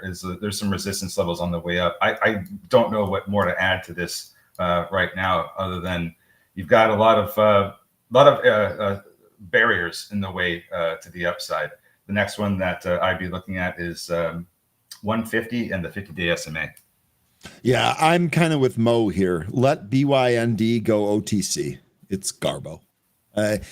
I mean, it's not up to me, but I'm fine with it. I was going to say that's actually a good way of putting it, 13. It's not up to me either. Marcus, I know you're saying this is, on deck here for technicals, and that's fine. I don't know. To me, I think that there are better opportunities, but good breakdown nonetheless here. Marty's asking, aren't there certain states banning fake meat? I don't know the answer to that. Street bet sloppy seconds are a big no. Pretty good advice, but hilariously put too. Pump happened already. Yeah, that is actually I agree with that. And I'm just trying to make sure that I put that out there, that there could be some wild action just out of the blue that does that and it pumps it up. But 90, it's a tough sell for me, big time. Well, here you go. Here's a wild call. I don't see 90, but $67 is possible to infinity and beyond. Meet. Man. I'm going to say I'm not going to place a bet on that one. Yep. Looks like Jasper, for one of the movers we were looking at earlier, this is starting to get rejected from the VWAP here, coming down to some of the sideways consolidation from the after hours yesterday and the 65 EMA. That's going to be your next support. Okay. All right, good stuff there. Joe saying good sign for Rocket closing above 20. Indeed, it was. That's a Rocket. That's ticker RKT, by the way. There's been several different Rockets here. Wow. But yeah, we did get a close here. This actually looks like this might go higher. It'll be interesting to see how bullish of a day we actually have here today. But if the pre-market is any indication, we're in good shape. I mean, that was a really nice formation you had there. This is an inverse head and shoulders you got on the Rocket chart. The neckline was about at 18. Left shoulder from October 9th. Right shoulder from November 19th. Head is at November 5th. Yep. It's a nice resolution here. So maybe this, maybe we see some 22 prints soon. Okay. There is your inverse head and shoulders. We'll see if we have any more movement to the upside. Okay. Are we getting any of our, how much time do we have? 5 minutes till we open here. Let's check in on some of our movers and see what's going on. FTEL looks like maybe this is trying to go through the VWAP. PLRZ holding above VWAP. Yeah, actually FTEL is starting to look like it's getting ready to move up into the open here. I'm still going to keep an eye on that trend line. I think that if we do get this upward movement, we still need to see that break over 180, and if we get that, the trend line I think is coming. So okay. Jay here saying kind of another divergence yesterday. Home builder related names were green despite the TLT being weak. Didn't we get some data on home sales or pending home sales? I felt like there was some housing data that came out that lifted the market a bit there. Maybe I'm wrong about that, but I could have sworn that there was some housing data that came out yesterday. Let's see here. ISM manufacturing was the only data print that I have, unless I'm missing something here. Okay, then maybe I'm just wrong. I could have sworn I saw some. Was it in the morning? No, I'm probably just not right. Okay, yeah. Look, it's the holiday season. The days blend together here. 13. That's just how it goes. I completely get it. Okay, should be ready to go here for the session. Is there anything else that you want? Izzy wants to look at the bull chart again. Let's go ahead and bring up bull, see where we're at, see if the story has changed here. Nope, still below 950. Looks like it's getting some support down around 890. We are coming back up and filling a gap here from. Let me just go to another chart. It looks like we're filling the gap from yesterday. Let's double check this. Okay, so yeah, there was a small gap between the after hours closing and the pre-market opening. So it looks like we just kind of filled that and backed off. That's going to be resistance, and if we do get past that, 940 is the next resistance. So, and then here we go with FTEL. This is starting to move up, trying to take out that 180. So we might be getting this move up to the trend line into the open here. There you go. I have VWAP at 176, and it took it there. Bitcoin, Bob saying Bitcoin stocks are starting to move. Remember, Bitcoin's having a pretty decent morning here today, up just shy of 4%, 89,000 on the futures chart. We had Day Trader earlier saying his Bitcoin watch list, and he looks at a lot more Bitcoin tickers than I do, a lot of different coins than I do. He said the entire thing was green and looking like it's going to be risk on. Looking like it's going to be risk on. Okay. All the dips are getting bought. All the dips are getting bought. PayPal and ONDS. We can start with ONDS here real quick. There was some news here this morning. This is about one of their other business lines, which is like rail communication. That rail industry leader Brent Lang joins Ondas Networks board to accelerate the .16 adoption. What? Just the mention that EKS put out there. Sorry to interrupt you. It's okay. So this is what the news was. It was trading up a little bit. It's back here. This is not going to be as much of a mover as the drone news. This is going to be really good for the company and its other subsidiary, but this is not going to have the pop, especially from the retail trade. Maybe there's Maybe there's like a firm or something that's looking at .16 adoption as kind of a trend or something like that. But that's what the news is. It has to do with their other subsidiary. It's not necessarily drone related. Now, real quick, I want to get to PayPal. I just want to take a quick 10 look at seconds. that. Oh, do we really? Okay, Yeah. well, I'm not going to be able to. We will get to PayPal, but What about ServiceNow though that you were reacting to? So let's just open real fast, and there we are. They're acquiring an identity verification company. So it's still within our theme. So it's in our theme. Yep. Theme me up, Scotty. Okay. That's what I'm talking about. Yep. All right. So here we are. FTEL. We're open now, and we're selling off after that move. This is part of the concern I had about the trying to get back above 180. We just lost that level and the VWAP. Let's see if we can hold above some of these EMAs around 170. Looking at TAOP, that's getting support from the 200 EMA. Not really a whole lot of volume in that one right now. JSPR, that sank out of the open, found some support down around $2. It's trying to recover. MNDR is losing at 65 EMA. MicroStrategy, hey, look at this. We're about to hit 180, folks. So MicroStrategy out of the gate here. MSTR, let's take a look. And here we go with FTEL. Now we're getting somewhere. We just took out 190. We're making our way up towards that trend line. Just need a little bit more volume. There's a large seller on the way at 2. Okay. MSTR, this is up out of the gate. FTEL, boy, a lot of stuff happening here early on. AMD sold off out of the open, although that's bouncing already. Apple at the highs.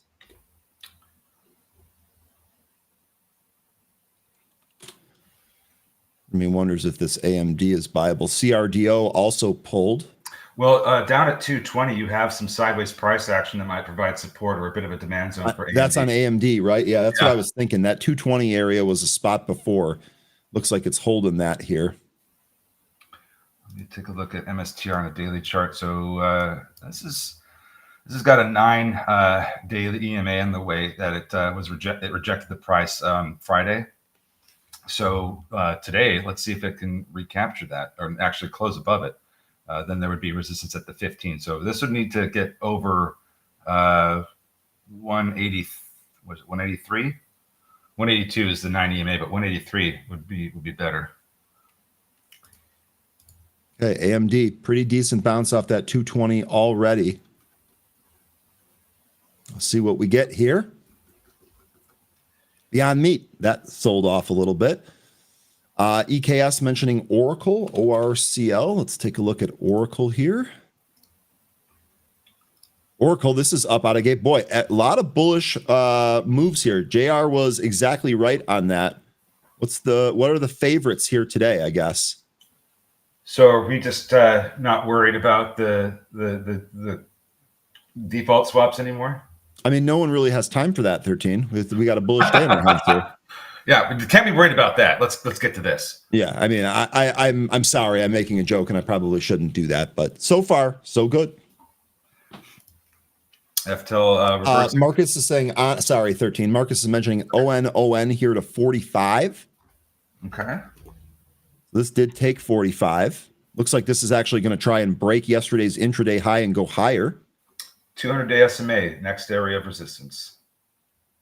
That provided resistance back on August 12th. We haven't been there since, but we could be there soon. So we had a move up over 180, up to 180.49 in MSTR, and then we came back in underneath 180 and VWAP. CRDO, this above 200. This looks like this is trying to go. CRDO. CRD go. CRD go. Let's see if we can get that there. That would be awesome. Marvell, which we also talked about on the scanner here. This dip getting bought. All right. Looks like PLRZ is trying to make a move up through 730. Large seller in the way there. Let's see if we get the volume to push through. They're trying to hit it. They just loaded up a little bit at 725, trying to take out that seller. Yeah, it looks like it's still trying to pick a direction here. Yeah, oops. It's a little illiquid. It seems like it's going. It's got about a 10 to 15 cent spread at times. And now they just brought a seller in at 720, so they're trying to push it down lower. But if the volume continues to pick up, we could blast through these levels. Okay. MSTU, this is our levered upside micro strategy ETF. This one's really, really cheap. We need Jamie Dimon here to give us the outlook. JSPR reversed. It's trying to go green here. So is MNDR. That just had a nice push up through VWAP. Let's see if it holds. Okay. MSTR back over 180. There we go. New session highs now. Just took out that 180.49. Let me put MicroStrategy up here. Bitcoin, by the way, continuing its move to the highs here. Bitcoin 89,175 on the futures ticker. It certainly looks like risk on. Tesla pulled back a little bit. PayPal pulled back a little bit. Palantir higher. Apple higher. Amazon pulled back to 234. We talked about that range earlier on Amazon. We'll see if we end up getting that. Mongo database, that was the other one that reported earnings last night. I wonder if there was any profit taking on this here today. Let's see. Actually, yeah, right out of the open a little bit. This looking like this might try and go higher here. MDB. Would love to see this get above 412, I feel like, MDB. Go to a daily chart for that one, please. Okay, you got it. And zoom out a little bit, and I think you'll see the trend line. If you can go back to 2021, yeah, you'll see the trend line. Okay. I was going to say, you know what? I think go to weekly point, to your point on this 13, I might have this already on another chart. Let me pull it up here. MDB. And maybe if you can't see it because it doesn't go back that far, then try to use a weekly chart. Nope, look, there it is. I knew I already had it on there. There's our target, maybe, MDB. Yep. This one looking pretty good. We are above that 412 now. All right, we're getting a pull in some of these names. Looks like MSTR is pulling back after hitting 183.38. That was a quick move up there to 183. Getting a pull in PLRZ, FTEL, TAOP. Actually, TAOP does not look great right now. GSPR is the only one that hasn't pulled back. That's actually trying to go higher here right now. MNDR also pulled back. So a little bit of a pullback here in some of these movers this morning. Okay, here's your MSTR. This is continuing here. MSTR. And Izzy, yeah, MDB. MDB here on that. I like that one. I really want it to get above 412 and hold there. But MDB looking pretty good here so far. MGDB. Oh, okay. That's... MDB, Mongo database. No, I was just reading what PD Keat was saying. One scalp done there. We'll see if we reject off here. If not, if we open or if we pop above this higher, I'll wait for another setup there. Also going to take a look at MSTR. So that's 1-for-1 Mongo database here, just a little bit. Tesla. Wow, Tesla turned around fast. I'm not on this one, unfortunately. Here's Tesla. Big pull out of the open there. And this ripped right back up to the highs. So Tesla, remember, JR said this, he liked this one higher here as well. Pretty good. I would need to see how this closes today. This is like day 3 of trying to get back above the 50-day SMA while getting support from the 20-day SMA. If we don't get above this 50-day SMA, I would say today, then I'd be a little bit concerned about this losing 425. Okay. But yeah, I mean, we saw the whole day, trade. A lot of stuff to watch, and there's a lot of stuff moving here. It looks like I hit almost the top there so far in MDB. Maybe we'll get another opportunity to re-add that. That would be gorgeous. You guys are talking about NVIDIA here. This back to 185, NVIDIA power move. Now, we talked about the trend line here on NVIDIA that we've moved above. Looks like we're doing some constructive work above this trend line as well. I'd really like to see this take out 190. NVIDIA having a nice day here again as well. A lot of stuff here. Only trade that I've made is on a big boy. Not one of these little names. That, I guess, makes me feel pretty good. Yeah, that 20-day SMA at 186.50. That's Tenzin, nice trade. Sorry to interrupt, but Tenzin, nice trade on Apple. That's the next resistance area I see for NVIDIA. The 20-day SMA, 186.50. Okay. Mongo database might be trying to go higher there. We'll see if we get another setup on that. CRDO being asked here. Kevin asking, what is your target on CRDO? So I didn't necessarily have one. Did think that this was probably going to be a gap and go. On a traditional gap and go, I would use the 9 EMA, which I have as the pink line here. So as long as this continues to move, I would say that the exit here is that pink line, that 9 EMA. See if CRDO can keep rolling here. That, in other words, across beneath that 9 EMA. if we move beneath it. Looking pretty good so far here, though. Yassine app out 660. That's a positive trade. I know for sure. FTEL going. FTEL is going too. Oh, man, It's we got so much stuff going on right now. Trying to get into the $2 handle right now. Okay. Fortunately, I'm not on. I'm not on FTEL. Jay mentioning PG, Procter & Gamble. That's lower here today, down by 3%. Also, Coke. Though both those stocks here lower, Jay is saying that represents risk on. So we talked about Bitcoin telling us that this should be a risk on day. Jay here mentioning that the inverse is here. Procter & Gamble and Coke, some of those consumer staples are down. Yep. That is confirming, or at least it would seem that that is confirming our risk on day. Bang, bang, Ryan, like the Bears. Let's go, Yassine. You'll get a register ring and a Chewbacca sound for that. Let's go, bear down. GB Slice says for PG double bottom from 12-15-23. Let's see if we can take a look and see what that looks like on the chart here. Well, getting a little weakness in FTEL here.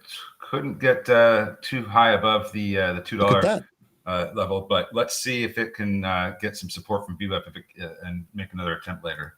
Yeah, really good mention here on PG regarding this being a support level back from December of 2023. Jay, with it being risk on today, are you just not even interested with this being at a support level? I would guess that's the case here. Nonetheless, it is at a support level there. That Ondas popped to 8, pulled back here to the 770 level. CRDO continuing to move higher here. So whoever asked me about the target here, again, I'm not sure what the upside target is here, but now we're getting our 90 EMA to follow this to the upside. So if you're long there on the pullback gap and go move back through that 90 EMA or the VWAP, giddy up, this trade's working. MSTR, quite a pullback here after hitting 183.38, losing the VWAP on the 5-minute chart here. Coming down to some support around 178. Okay, let's take a look at the broader market here. So the SPY popped out of the open. It's pulling back off the high, but it's still holding higher here by 0.34%. NASDAQ holding higher by 0.8. Which one? MongoDB? Yeah, that's kind of going on a little bit of a tear right now, looking for around 420. Yeah, it is. We also earlier, I think someone had 445 as your target swing long on MDB. This up 27%. That's one of the reasons why I was taking gains here, but pretty obvious that this whole sector was a buy right out of the open, especially with all the other bullish activity. MicroStrategy, by the way, on that move back down through the VWAP, that's continuing to the downside. Really? 445? I think that's, let me see. Maybe I'm misquoting him. Do you know where that trend line goes to? 445. PDK.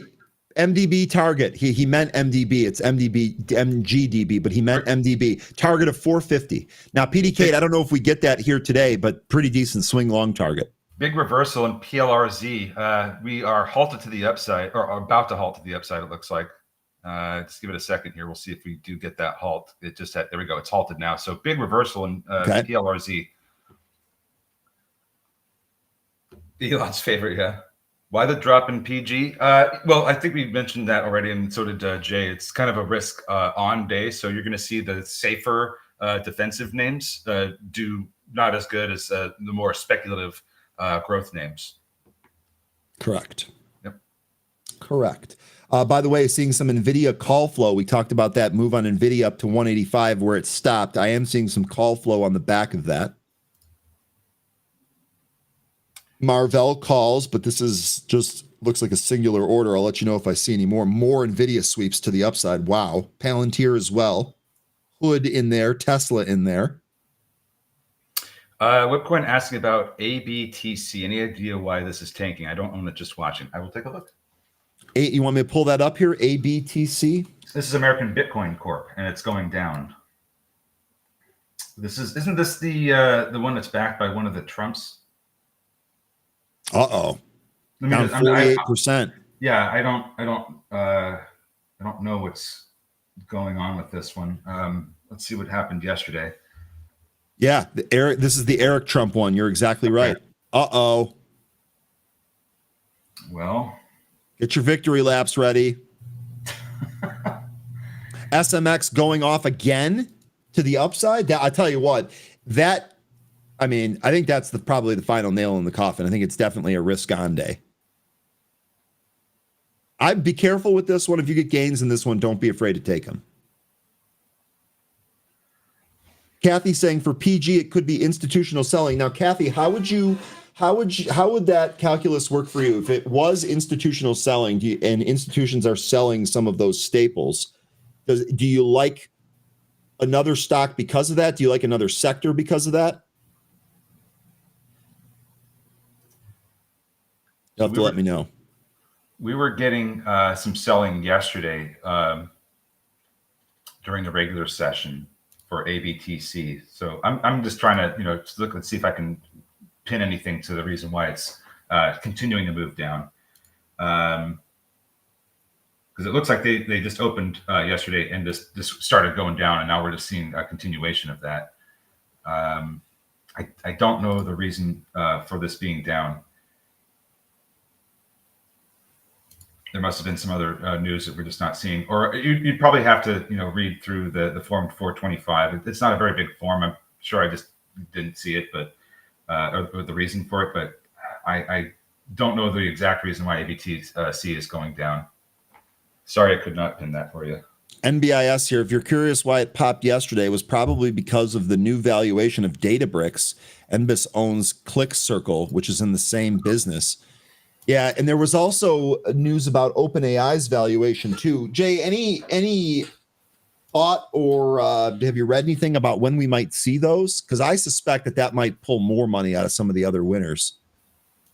NBIS, this actually reversing. Ondas did reverse. That's actually red now off, but it's only red by 1.3%. Apple, Tenzin called the top almost perfectly there on Apple with that call sell. That's backed off that area. Take a look at some of these other stocks here as well. Let's take a look at MDB. MMDR, while you're looking at that, that's looking like we're going to try and make another push up through 220 here in a second. I don't know if it's going to hold, but it's gearing up to make that move again. Mongo database continuing here. Didn't really get a pullback to the VWAP, but we'll still be monitoring that one. I miss Bam Bam Bigelow. He was fun to watch. Oh God, that's a name I haven't heard in some time. Back to the old wrestling days. Mm-hmm. Before they had an E. I'm pretty sure there was a wrestling video game that he was like a hack into. He was just like completely overpowered in. I don't know if I own that one or played it, but I remember him as a character, and you could just literally spear across the entire ring. Yeah, go against the ropes, and then you just kind of this full on launch head first as a spear, and you were just taking guys out. He was pretty overpowered. Yeah, that's what I'm saying. FTEL Cliff, yeah, it looks like this is coming down to the 65 EMA where it was getting support previously. Couldn't quite get up to that trend line. Ran into that resistance around $2 we had pointed out earlier in the pre-market. So got resistance there, looking a little weak. Let's see if the 65 EMA can hold up, because if it reverses here, there's still a chance we might be able to see that trend line get hit today. But if we lose the 65 EMA, then we're going to start looking at towards the support levels to the downside, starting with 150. Okay. Closed my overnight Sol levered trade plus 100% day trader. That will get you a register ring. Also, micro strategy, whoever added on that bounce, giddy up. That's looking pretty good here too. Micro strategy is turning back up to the upside. Let's see if it takes out that spot to the upside there. We should get a resumption in PLRZ soon, I believe. It looks like Beyond Meat is getting mentioned because it found some support around just under 130 and it's turning around here. Coming up to some resistance at 145, though. That's BYND. Let me bring that up here. Make Bam Bam great again. Here's your Beyond Meat bounce. TAOP is trying to turn around. JSPR is trying to still find its footing. No such luck with MNDR on that turnaround there. Still rejected by VWAP. And MongoDB also still having a tough time getting back up to 420. Okay, see what we have here. Let's see what else is moving here. We didn't take a look at Plug yet. That's on the scanner list. Plug ripping out of the gate. Did we have news on Plug? Let's see. Yes, NASA contract. Yes. Okay. Liquid hydrogen contract opening a new market in the growing space industry. So now Plug is a space play. Okay, time to adjust the list. Time to add Plug to that list here. 206 on Plug. It feels kind of dirty adding this to my coveted space list, but here we are. Sorry. I mean, they want to send hydrogen to space. Great. Don't know what we're going to really use it for. My understanding is that it kind of sucks to deal with. I mean, we're using RP1 and methane based rockets to get into space right now. So could be interesting to see how hydrogen plays into all this. But sure, we'll make it a space play. It'll be one of the junkier ones, though. Okay. BA to the moon. So Boeing, that dip, awesome buy there. Boeing new highs now. And you know what? I was messing around with MongoDB. I actually took my eyes off Boeing here. This would have been a great dip buy on that VWAP pull.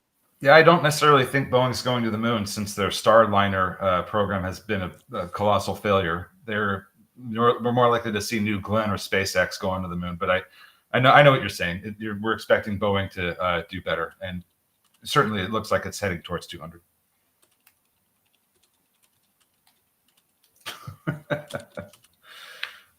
Yeah, I agree, Chris. It is hard to trust, and you're absolutely right. They could just straight up do another offering. Perhaps aliens requested the hydrogen. Maybe we'll see. We'll see if we what the exchange looks like when we're in space. We don't have another. BA, so we talked about this earlier. Joe saying BA moving on the Airbus problems. That may definitely be a part of it. That was something that Jay was on. But we also had news here on Boeing from a event that was going on. Boeing is higher. The company reportedly said it expects year-over-year increase in full year 26 deliveries of its 737, 787 models, and the Department of Justice penalty will flip into 2026. The company will complete its Spirit acquisition this year as well. So we got a whole bunch of news out of that conference. That's really what started to change the price here in Boeing. So I want to say it's moving on that catalyst, but the Airbus fuselage problem, that's a very real problem that we got news on yesterday. Hat tip to 13 for looking the time of that news up. Apple's trying to go higher. Yeah, it did. It did peak here. I'll bring Apple up here. I have it on another chart. I constantly look at it, especially when Tenzin is making calls like that. Here's your Apple chart. It looks like it did kind of peak above here, trying to get above 285. Looks like TAOP's trying to turn around. Still has to recapture VWAP. Here's Nathan. Industry information like this I'll take all the time. Nathan says, don't crap on Boeing. I work for American Airlines. Our Airbus 319s are held together with 50% speed tape. Not glad I don't have any flights coming up here. Would not want to hear that. So what's the nickname for them on the tarmac? Are they called Airbusts? I'm just wondering, asking for a friend. By the way, PLRZ is open, ripping higher. Out of this one now. Ryan is waiting for someone to drop a 3i Atlas meme coin. Is that to the moon? Get it? Maybe somewhere else, even farther away, higher up than that. FTEL, big drop, moving through the 65 EMA. This thing is in serious trouble. Uh-oh.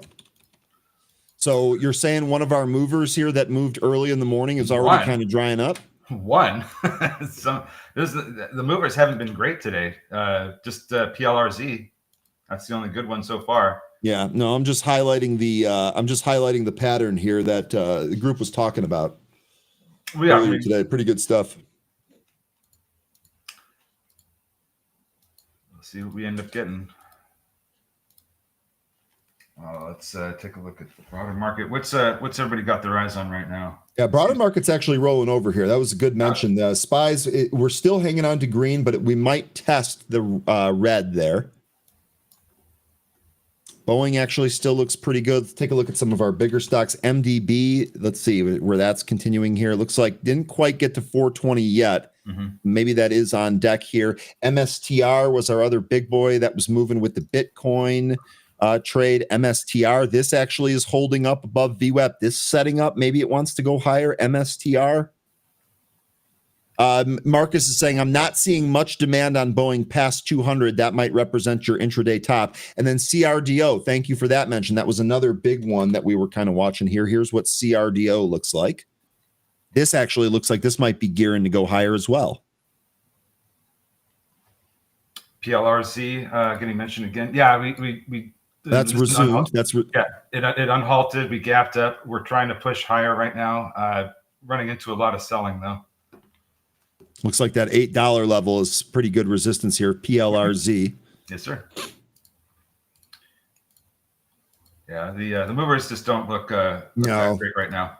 No, thankfully we had a lot of bigger names on the watch list here to kind of take advantage of. It looks like those are better.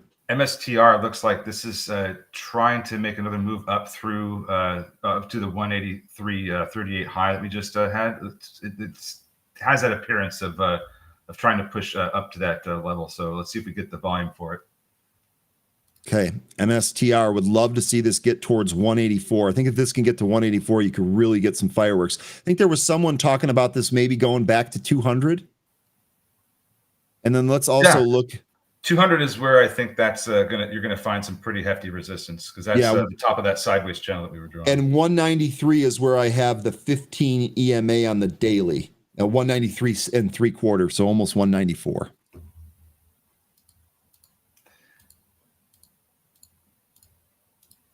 Well, what's looking interesting? I mean, I am I crazy for thinking MicroStrategy pops and goes higher? No, I don't think you are, because I was just talking about how it looks like it's trying to make a move back up towards that 183.38. Yeah. Now, Joe's bringing up a really good point. MSTR moved up yesterday, well before this Bitcoin move. It got really pounded in the morning, held 156, and that's when it started to move up. That's what I'm kind of wondering here. How much continuation do we get from the move here today? Tell you what, the buy down here at 178, that was real good. Lion here mentioning that MSTR oversold. Yeah, it was oversold. It was oversold last week. But this area down around 156 where we got the reversal, that was a nice, I mean, we've been talking about how it could be in this $100 range where we had this consolidation somewhere in here. And a lot of us were looking at 140, and I still liked 140. We didn't quite get down there. We're just $16 away, but that was, this 140 area is a good spot.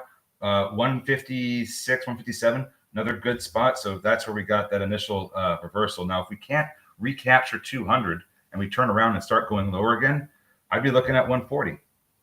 But, I don't want to get too ahead of myself. The next area we're looking for some resistance is going to be 200 at the top of that channel. Okay.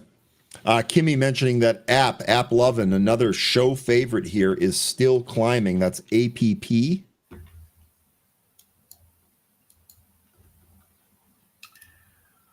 PLRZ running into some resistance at 8 still. Hasn't been able to close above 8. Jay, I can't help it. Jay says the exact low was when Peter Schiff put out his tweet. We covered that spat yesterday.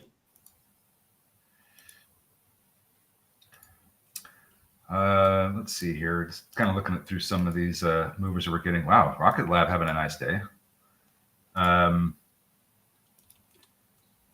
For some of these others to make some nice moves. But yeah, Rocket Lab looking pretty good.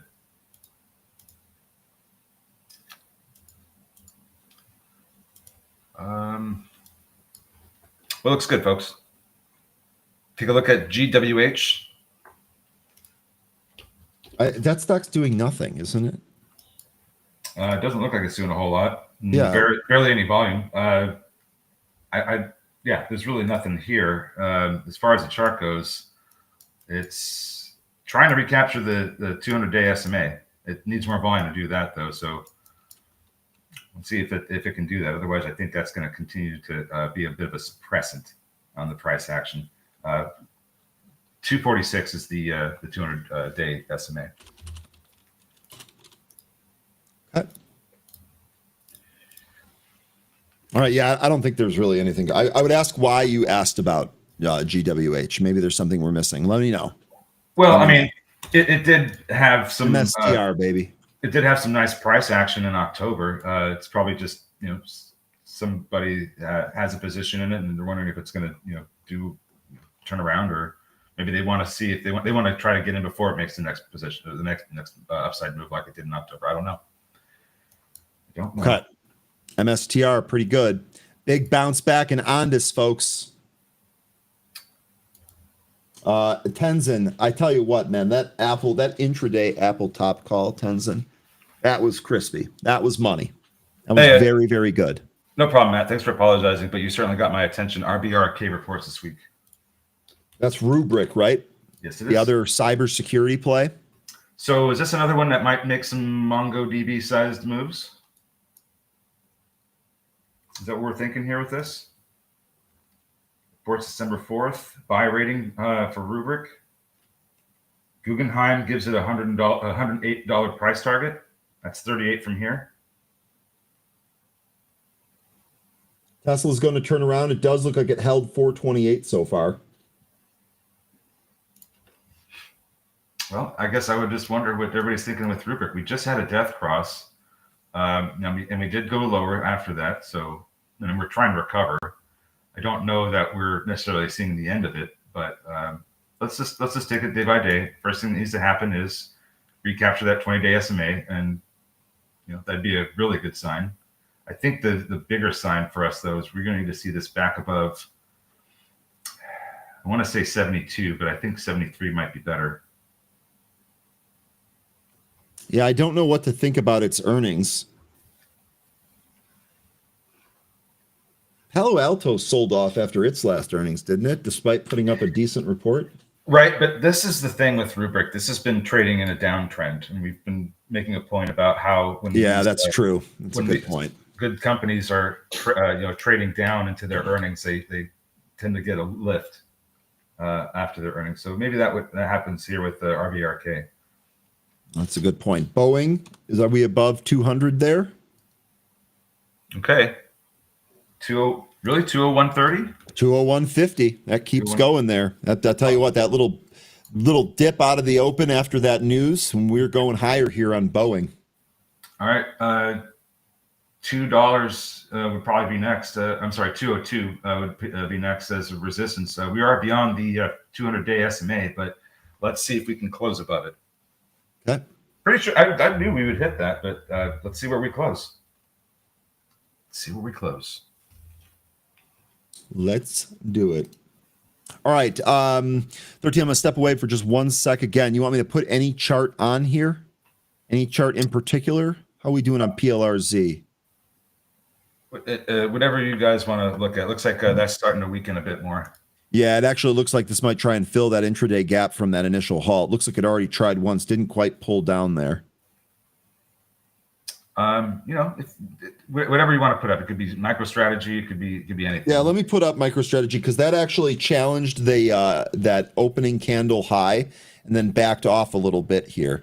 I'm thinking that if we come back into the VWAP, especially if we peak below it, I may try a little bit here for a scalp on MicroStrategy. At least we already looked at. Okay, at least we already looked at GWH. We just looked at it about 5 minutes ago. Wisdom did have a little bit of color to add to that. TSSI is a small cap with explosive upside potential because of growth in AI-related services. So it's probably a headline away from a move you're looking for, but the chart doesn't look great to me. So it would need some kind of catalyst, and it's not really trading high amounts of volume.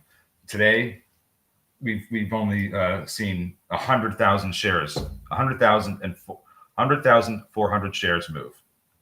That's nothing. It's got on an average day, it does 8.7 million.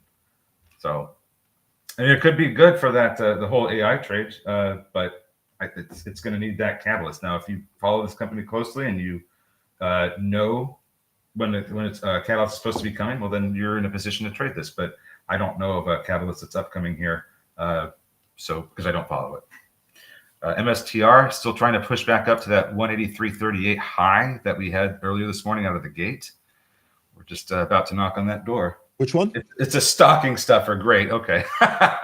MSTR we were just talking about, but I also was touching again on GWH because we were getting asked about it again, and Wisdom had some commentary on it as well. So it's probably just a catalyst away from it going on a tear. And he's saying stocking stuffer. MSTR. I'm still thinking we challenge this intraday high. Oh, I'll be looking to add on a pullback on that one.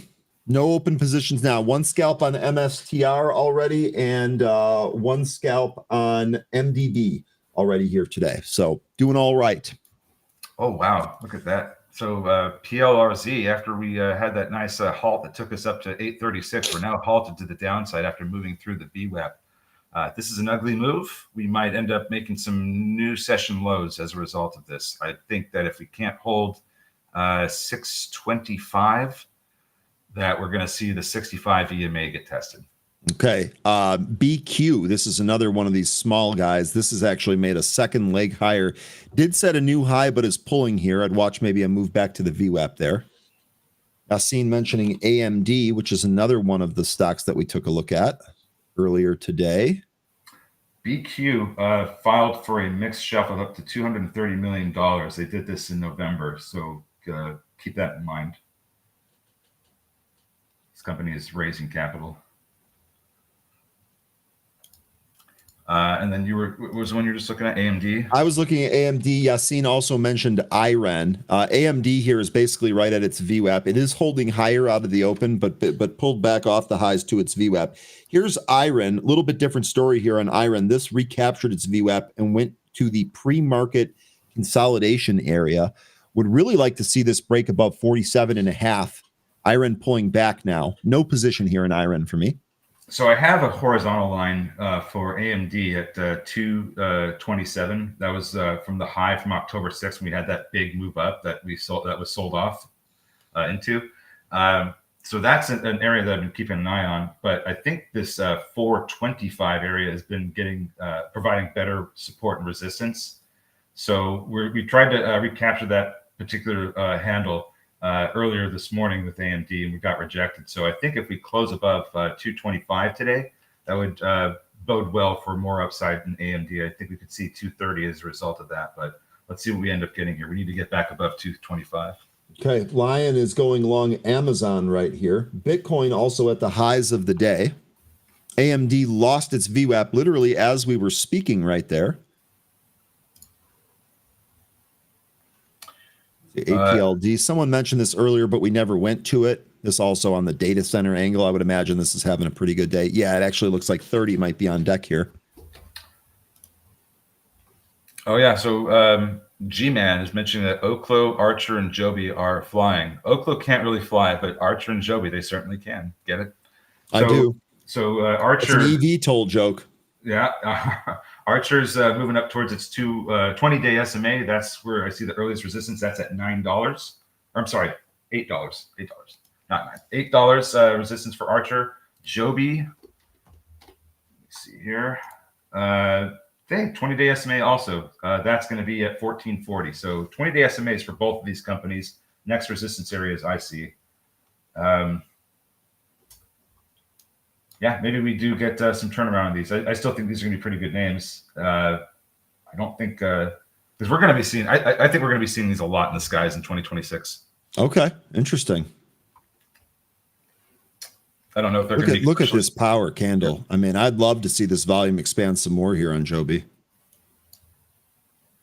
Yeah, got to get through $14, and then the 20-day SMA is right there.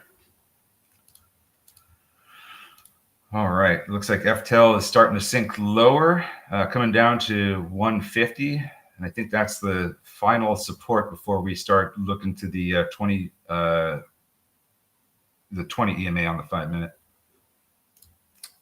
Not a good day for the movers. Actually, MNDR having a pretty good move right here. Actually, it's going to take out the regular session high.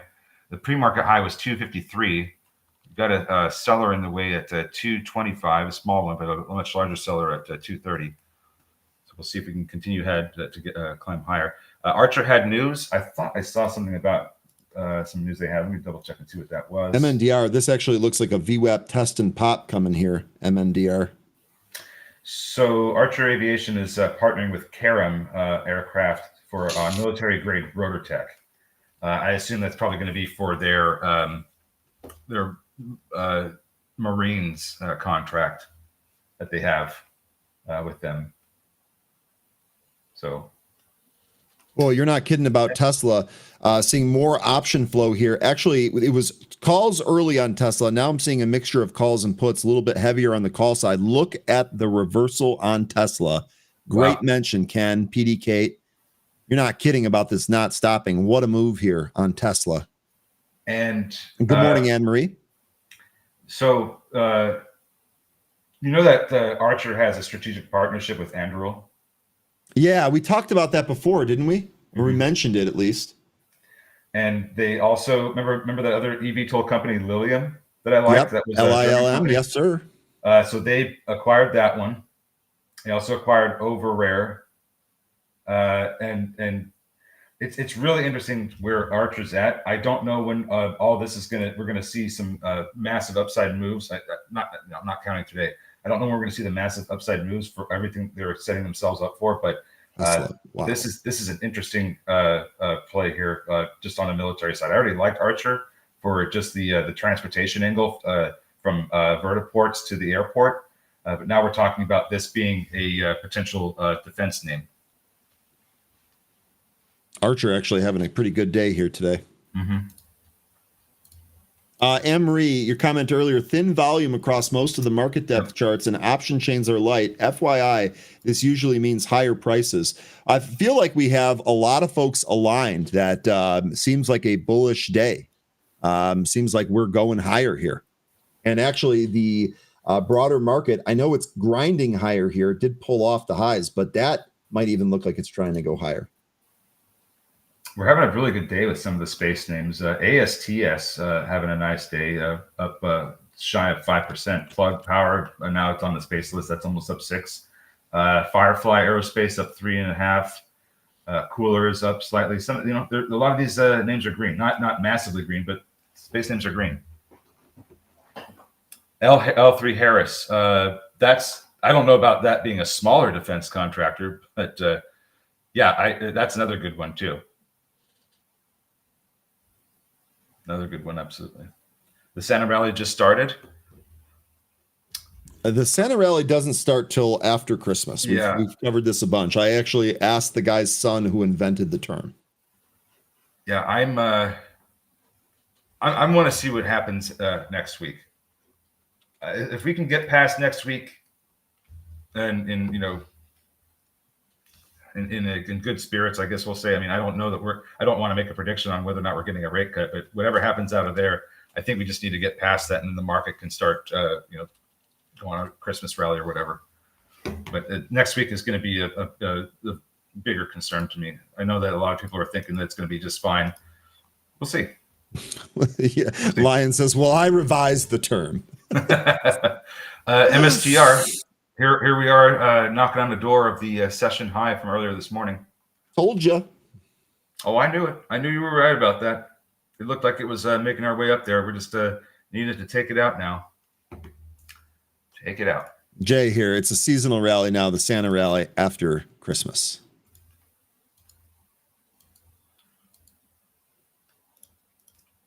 Looks like everything is really pulling right now. Look at that. Look, it happened so fast. I took it off the screen just for a second, but MSTR popped up to 183.45. Yeah, for whatever reason, I can't seem to resolve that chart. I wonder if it's just the MSTR chart. Here's BQ. Looks like that's trying to load. Yeah, BQ loaded, so I didn't have historical candles, it looks like. See if I have trouble with any of the other charts here. There's Intel. Let me report this real quick. Some of the movers trying to turn around here. I don't know how much strength they're really going to have. MongoDB, it actually came down to the opening price before it reversed. Maybe this is going to trade back up now as it recaptures VWAP. What a beautiful day in Intel. Let's take a look at Intel. I haven't really looked at that since I sold it.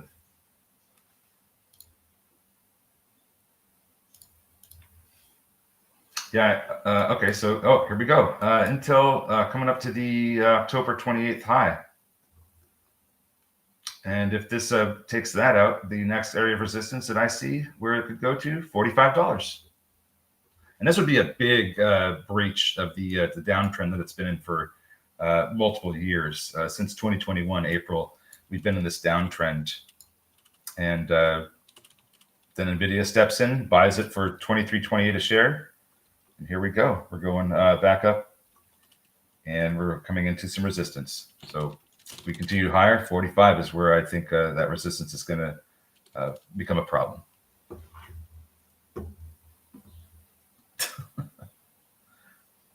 Intel. I'm talking about Intel here, and people are arguing about what exactly is the Santa rally, but it's fine. Zach here saying, I heard Santa's sled. I think he meant sled, not sledge. Sled deer went to work from home this year. That should be okay, because if you watch the Mercedes car commercials, it appears that Santa and Mrs. Claus have a backup. They have a red brand new Benz led by 12 or whatever of the SUV silver Benzes. So if the reindeer decide to work from home, I think they might be able to replace those with Mercedes Benz that somehow can fly, by the way. I'm just saying what I saw on the television. That's all. DQ more highs. They can work from home using Wi-Fi. Oh, I didn't see that one coming, 13. Jay here saying, Ryan, my flat screen TV was delivered on Saturday and it was broken. What was broken? Was the screen cracked? Did something not work? What was broken about it? They gave me $100 credit. So a new flat screen 65-inch for $264. There's no inflation in TVs. That's something. No, there's no inflation in TVs because they're just able to, make these massive, massive sheets of all these different screens, and then they just carve them up and put them into. I mean, they're pumping these things out. Also, I think a lot of them are getting made. There's still some made in China, but I think a lot of them are getting made in Vietnam because they moved operations. Yeah, screen was cracked. That's the most common delivery defect I think that we see, right? That screen being cracked. I'll tell you what, 65-inch TV for $264. That's nice. I mean, that's a hell of a deal. I almost wonder what the refresh rate is on that TV. Hood getting mentioned and Bull getting mentioned. We'll take a look at both of those here. MSTR looking for 184. Yeah, Bitcoin still at the highs here, 91,100 on the futures ticker. So all of the Bitcoin connected plays should be cruising here. Here's your hood chart. This is 128. This actually looks like a pretty nice reversal from yesterday. Let's see what it looks like here on the daily. I'd be concerned about the 50-day SMA. And I don't know if you've got the, okay, you don't. Kevin. Took CRDO profits. Sorry, I had to give Kevin his registering. No worries. The 50-day SMA, that's in this trend line here from, if you draw it from the April 4th Liberation Day unwind through the low of September 5th, and just keep drawing it. This is the trend line that we lost, the price lost, and is potentially back testing here. And the 50-day SMA is right in the same area. So this is where I'd be concerned about the price getting rejected, about 133. Is where I'd be pegging that. Okay, there you go. There is that trend line. There's Hood. We also were taking a look at Bull for Tiny Pie here. Bull. Is that doing better now? Is it still recovering? It's up 2% here today. It's still below 950, which to my eyes sure looks like the spot of note that we really need to take out. That is also from the first day of trading. That was the low was like 956. So I'm right there with you. That 956 is going to be a pretty important level. And if we do clear that, $10 is the next level of resistance. Tess saying, clicked the wrong thing there. Glad you had me look at the PanW chart there, out for 59%. So I'm looking at PanW. First of all, I should have joined you, Tess. We were talking about, I mentioned PanW when we were taking a look at Rubric earlier, mentioning that PanW last earnings report was decent and it sold off here. Here we go. PanW right up to another line that we had drawn. I believe this was from the earnings day. We're actually above that 191 level. Tess, Was it just the risk on today that kind of you looked at this, it's a good company. We're talking about risk on here, especially with some of these tech names. Was that the impetus to take a stab at PanW here? You'll have to let me know. Man, that 200-day SMA is I like it. I mean, on PanW, this is a very good indicator of support and resistance. Look at all the support it was getting as the price was rallying over the past several years. Rode that 200-day SMA up pretty nicely, and then typically it looks like when it's trading underneath it and the price is trying to recapture the initial move back up, gets rejected, but there's a subsequent move that ends up getting through. So this first move up here to the 200-day SMA in PanW could get rejected. Tess is out of her short-term trade. Tess, I like that. Let me know if we get above the 200 and close and hold above that. Would you be looking for a swing long, maybe up towards this other trend line? Could estimate that up here. Let's call it 220-ish, 220s. Let me know what you think there if we get above that 200. MNDR volume hasn't been great, but it is still trying to climb higher and put in some new session highs. Large seller underway at 230. MNDR. Let's take a look.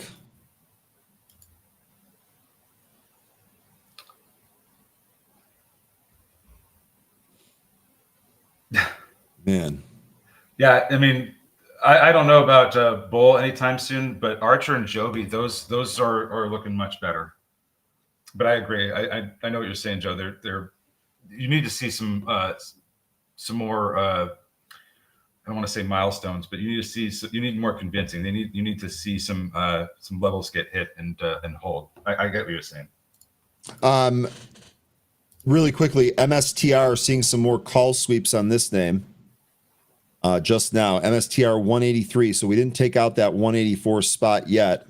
Boy, I'm going to have to refresh pro here. Here's your MSTR still right there at the top. That was a good one. I actually boogied from that one a little bit early, but that was still a good trade. IREN looking at 10 a.m. to enter. IREN, IREN, looking at 10 a.m. to enter, volume low for an afternoon rally. So you think IREN might rally this afternoon. Okay. Have a great day, Lion. Take care, Lion. Good stuff. By the way, Ondis, what wild stuff there. Where did Izzy go? Izzy mentioning Ondis when it was getting pummeled. Haven't heard a peep since it's come all the way back to the highs. Actually, it looks like it just found some resistance up here at 8 again. Let me refresh pro. This is insane. I'm looking for the downgrade. Looks like, okay, so yeah, okay, I see it. Goldman Sachs sell rating, price target $10. And it's pushing through 14 right now. We'd have to read and see what they are saying about that, but I'm already going to guess that it has to do with their cash burn, right? They just burned through a ton of it, and they're probably going to have to raise more. I don't know if it's going to happen soon. They've got over 200 million in cash with almost 770 in short-term investments that are likely convertible into cash. But they are burning through money in hundreds of millions of dollars a quarter. So maybe this does come back in on pretty hard on days where growth isn't the hot topic. Here's your Ondis chart. Look at the wild action here. Spike out of the gate, the huge pullback that got bought right back up to those highs, literally to the penny. Now we're backing off here. We are holding above the VWAP. That's good. Zach here says it needs to hold 780. Samel Lyons right in the chat here. His name is Hamid. And Wisdom, you have a wonderful day. Thanks for all the uplifting comments, man. Appreciate it. Thanks for bringing us higher, Wisdom. Mm-hmm. Thanks for getting us lifted. Jay Rice mentioning all the memory names are red and they need a rest, and I couldn't agree more. Those things have been crazy. Any reason gold is in free fall? Risk on. It seems like we're lately the Bitcoin and gold kind of trade inverse of each other. So when we're risk off, gold rallies, and we're risk on, Bitcoin rallies. Bitcoin's that rally here, it looks like it's taken a bit of a pause. We're just below 91K, 90,860 currently. And there's the big move in MNDR. That took us up to, they took out that seller at 230 and it brought them up to almost 240. And as a result, we're still trading above 230 right now. Large seller underway at 250 at this stage, which is where the next resistance level is. So if you were patient, you got a little bit of a trade out there, but there's better things to trade, in my opinion. Yeah, I think I'm with you on that. Apple just broke 285. Indeed, that actually is a little bit higher here. 285.17. Apple, again, that was a really good call by Tenzin earlier. Looks like it set some new highs here. PayPal came back to right where it opened from. Tesla maybe calming down a little bit now. Amazon still above 235. Is Tesla coming down? I'm going to look at it. Well, Tesla came off the high. It still hasn't gotten past that 50-day SMA. Pesky 50-day SMA. I would look at it. We need ludicrous mode to get past that, I think. Or ludicrous speed, whatever it is. You see him in the new commercials where he just says rewind it back. So some AI chatbot that's ordering 1 billion paper clips. It's kind of a cheesy commercial, honestly. Ludicrous. Oh, no. It's a silly commercial. I probably shouldn't have even brought it up, to be honest. I think the only time I would have caught it is maybe during a football game when I actually have watched commercials. Yeah, when you actually have the sound on. No, I feel you on that one. Well done, Izzy, on your Intel scalp. Bang. And you're right. You're right, Ryan Summerall. We are about to enter that low volume time of the day, 10:30, where a lot of folks get up from their desks, stretch their legs, go have breakfast or an early lunch, talk about all the wonderful trades they did in Intel and MongoDB and Tesla and all the stuff that's been running this morning. So are you describing our chat? Because I feel like that's what we've been trading here. And maybe. And folks are discussing that with one another. Yeah, he had his time. I mean, let's see. No, that was Exhibit that I was thinking of. Ludacris. No, Ludacris is the one that was in the Fast movies. So yeah, that was his time. He was in like the later ones too, right? He wasn't even in the original. I don't know. He wasn't in the original. I think he was. I think the third or fourth one is when the first one. I can't believe I'm saying third or fourth because I remember the first one. And I was like, oh, this is such a cool movie.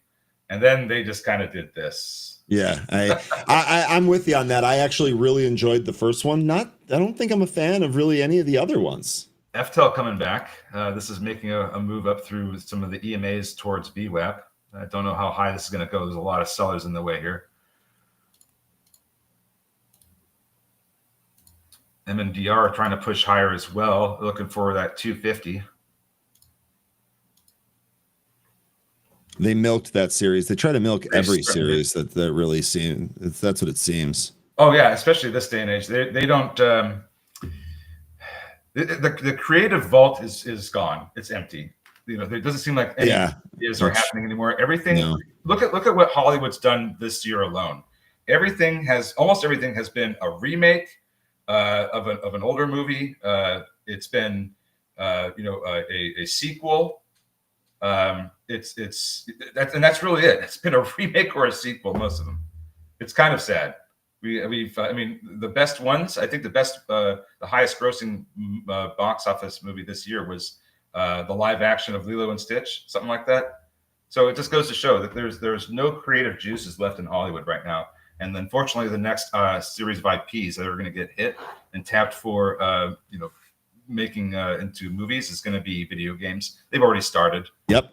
So you're going to see a lot more of that. I'm hoping the Legend of Zelda movie is going to be good, but I reserve judgment. I was going to say, you're probably not holding your breath on that one.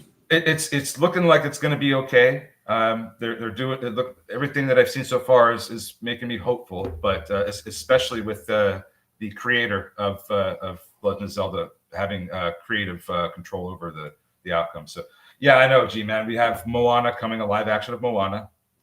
We do. We have that coming as well.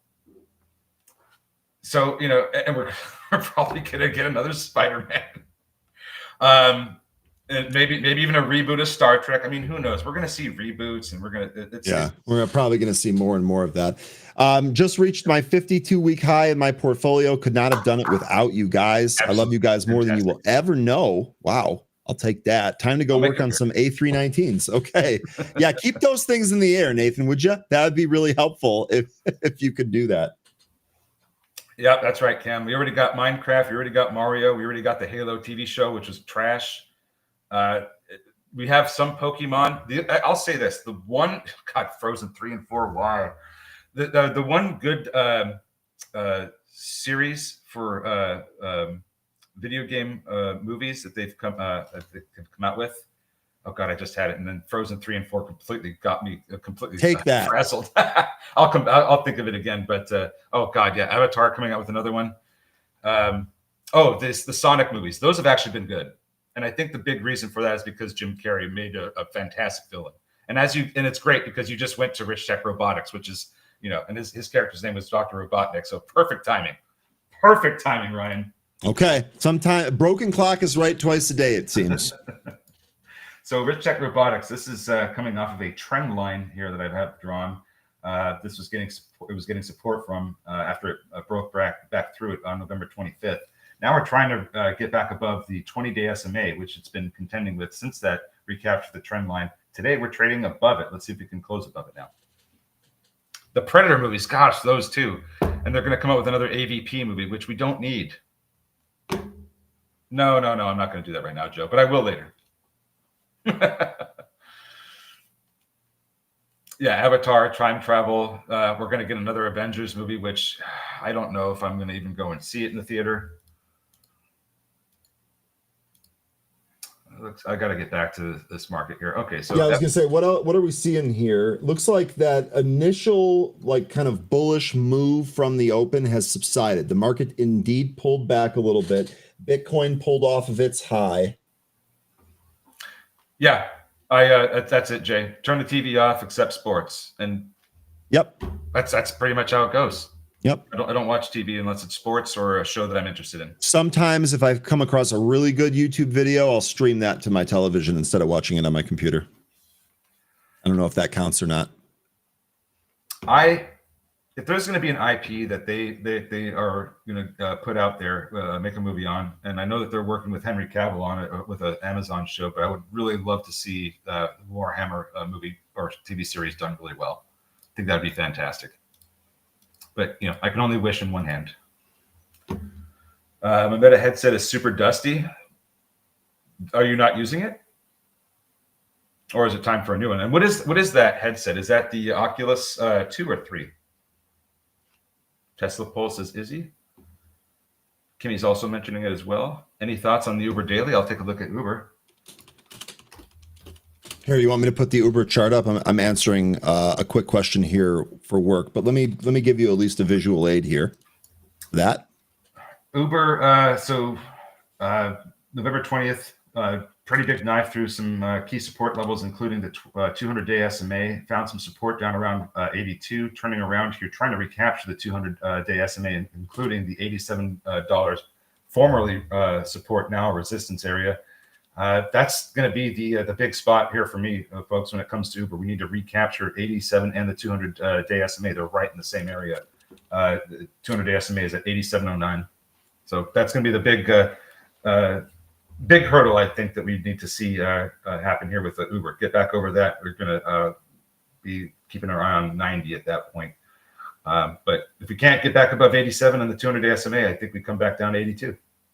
Okay. Oh, we had some recent news that Uber was getting smoked in its autonomous driving from Waymo. That was a story that we covered yesterday. Uber actually sold off yesterday too.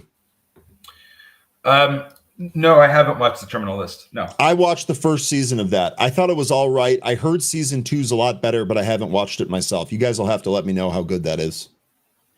Looks like some of these movers are starting to show signs of recovery, though I don't know how great it's going to be.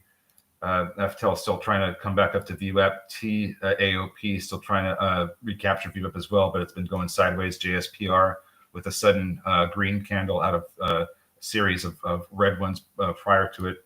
PLRZ is trying to put in some kind of bottom here at 6. I don't know how great these are going to be. But SMX halted to the upside. Look out. Oh, let's go to that. Forget these. It's halted. There's no rush. It's halted right now. I have to get here quick. If you say so. I'm just messing around. Let's see here. We got this thing with I have to, kind of zoom in here with all the reverse splits it's done to see today's price action. This thing. So we did get that test a few last week up at the 50-day SMA and got rejected. So it looks like this is just finding some support so we can get another attempt at that 50-day SMA. That's going to be at 61.94. Let's look forward to 62 being the price we need to take out. BTC back above 90K. That was quick. It was this morning. And now it's pulling off of its high, BTC. It's still doing that. Iron's coming in with it. Some of the other stuff coming in with it, but it is still green here healthily, 5.38%. Okay. So I guess Tom Lee's call is going to be probably materialize. We still have a whole month ahead of us for this to get up to 100K. And we just saw this go from 83, like $84,000 yesterday. We're back above 90,000 in a day. How about that? Google, Bharat said he shorted Google here. It was off that pop. It's a good short there, Bharat. And it was the weakness in the market that you just kind of followed the flow. I like it. Well done. Now, are we anticipating some more upside? Because it seems like we're creating a lot of bull flags with this rally out of the open and then some weakness that we're experiencing now. Once that weakness subsides and we start to see the market turn around, we get a breakout to some new session highs. Hi, Kayla. Welcome. Hello, Kayla. 13. Have you given any thought to IMSR? This used to be a HAND. Oh, yeah. Let's see. This actually getting some pretty nice movement here today. It actually looks like it's got good flow over the last couple of days, too.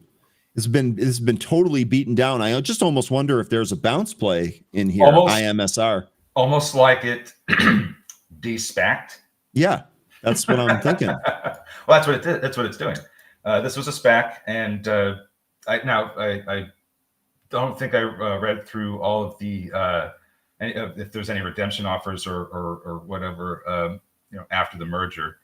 So I as I did with the other one that we were trading. But this is trying to recapture 10. That was the original SPAC price. So that's going to be a resistance area. We've already tested it once last week on Friday. Got rejected there. We're coming back up to it again. So I would expect that to continue to be resistance. We have two conferences coming up here for this, by the way. Okay. So we have the B. Riley Securities Convergence Conference. That's AI, blockchain, and energy. That's on December 4th in New York. Then we have the second annual Craig Halem Nuclear Energy Forum on December 11th. That one's virtual. Okay. So December 4th here is Thursday. December 11th is next Thursday. So it looks like the next 2 Thursdays, you might be getting news drop here out of IMSR. All right. Yeah, I've heard so many good things about Landman. I got to watch that. I haven't yet. I have watched it, and my whole critique on it is it's a great show. I think all the parts with Billy Bob Thornton are fantastic. The daughter and the ex-wife irritate the hell out of me.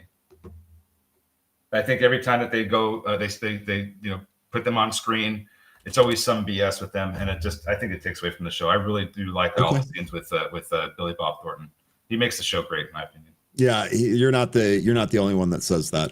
Anyway, IMSR, interesting. 2 potential catalysts here. Nice looking intraday chart here today.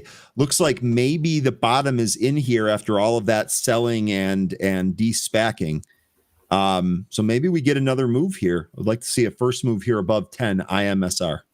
Yeah, I think if I was going to get super interested in the whole nuclear small modular reactor theme again, I would want to at least see a recapture of that $10 level.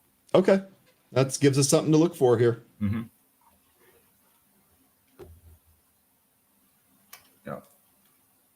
Every time I see Bill. Oh man, Sling Yeah, Blade. it looks like you're on to something there with that part of Landman. Looks like there are a lot of folks that agree with you here. Well, because with what I think makes the show great is everything that has to do with the way that he's dealing with, everything. He has to deal with a lot, including cartels. So the way he's dealing with everything and the way he talks to people and everything, that's what makes the show great. Then you bring on, this other side of the show where it's more of the family side, and that's where things really start to slow down for me. And I'm much more interested in when all his scenes with everything that he's dealing with, because he's dealing with a lot. I want to see, that's it, Joe. I want to see flying nuclear reactors. Absolutely. Submarines in the sky, if you will. Submarines in the sky. Now, aren't you describing the Tic Tac alien UFO? Yes. Asking for a friend. That'd be cool. Yeah, that's absolutely Sling Blade cemented that for sure. The oil Kardashians, that's a good way of putting it. I haven't seen Fargo, the show or the movie, unfortunately. I need to add that to the list. And then DR, this one coming, it's almost at the pre-market high, and we could get a breakthrough here of 253. Right here, there's a seller in the way at 255 that needs to get taken out. This has been a pretty good mover. It just moved slowly, but it gave a pretty good trade if you were patient. You don't see, so you like the two bimbos? Okay, Jay. To each his own. I know that it's not for everybody. It's not for me, but for some people, I get it. Some people like that drama.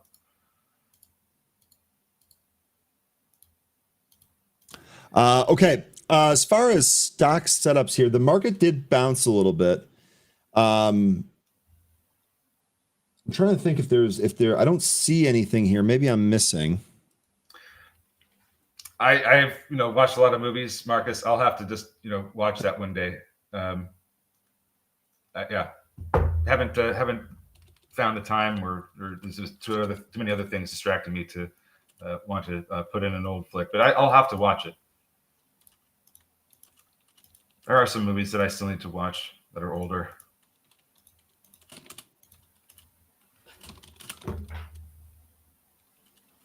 Calls are printing. Tenzin, you're talking about Apple calls? The movie, not the show. Great movie. Okay. That's what I'm not interested in the show whatsoever. But the movie, I know it was Academy Award nominated. I think it won some, so absolutely.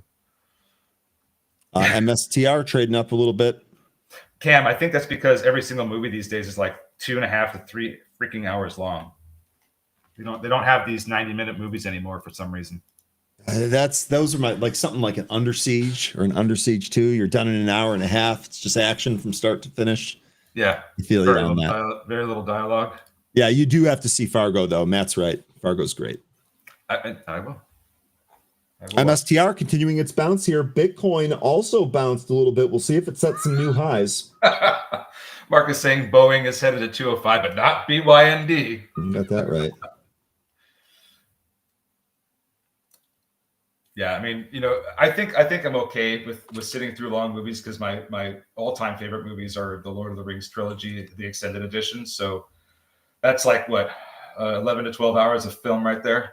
So they're so good too. Yep. Here we go. MNDR, new session high, broke through the pre-market. Fantastic there. But it's just, not a super big winner, but it just one that you could have just bought at the open and waited. What else do we have going on here? MongoDB, just kind of sideways ever since it came off of 419.50. Lost VWAP, kind of just been going sideways. Has support down at 408.5, but if we lose that, then we're going to go down to 406. Where there's some more support. Okay, and I do have some news for tomorrow here for you.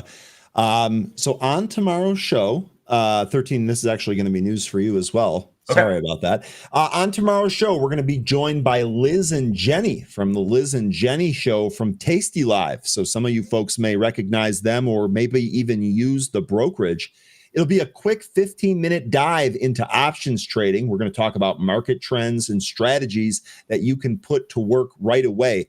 Don't miss this chance to hear from two of the brightest voices in retail trading. They'll be joining us live from the floor of the CBOE here on this show tomorrow, Liz and Jenny. So 13 would be about a 15-minute segment. And we'll bring you back on for it. Should be fun, though. We're going to talk about some different options trades from the CBOE Masters. I'm looking forward to it. Yeah, it should be a good one. Anytime that we can bring more experts on and grace the audience with them, I love it. Perfect. SMX halted, says Samel. Also, Shady Wadey mentioning that season 2 of Fallout is about to release. He doesn't really do those types of shows, but he thought that one was pretty good. I haven't played the Fallout games, so I don't really have a fan base for that, fandom for that show. I'll watch it if it's pretty good. It's hard to find good video game shows right now, but haven't gone into Fallout. So SMX, this is taken off and halted right now, huh? SMX is halted up at 59.48. So that first halt was just a precursor of things to come. Oh, look at this news. I like it. See that news at the top there for SMX? Let's see. I was on the chart tab. Let me flip over to the news tab here. The verification race.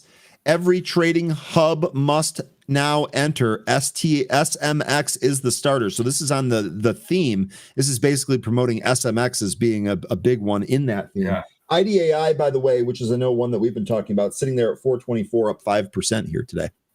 Yeah, I really like this theme, not just on identity verification, but shipment tracking.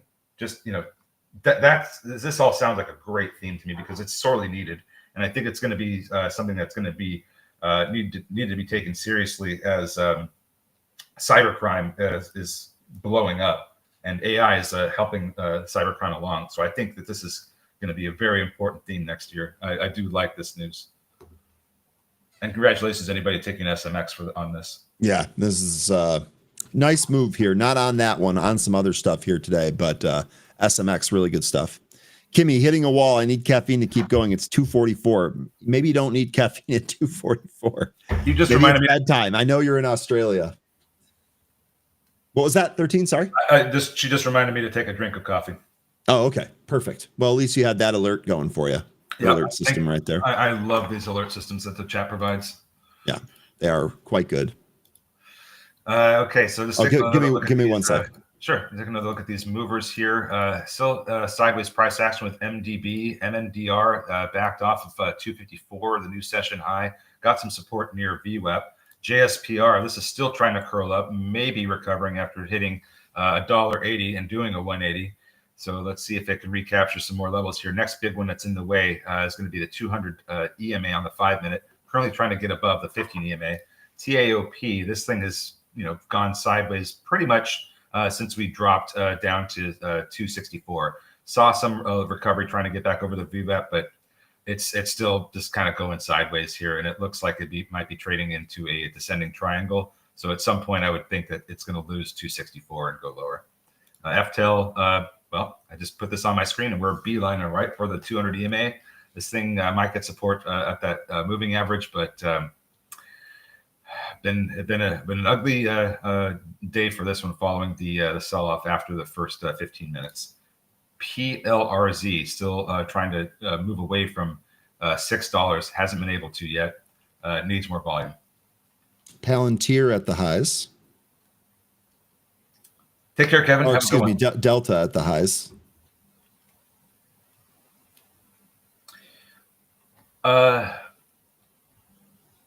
Okay, that's interesting. Thank you, Marcus. So Michael and Susan Dell pledged $2.25 billion to support the Invest America initiative of the Trump accounts.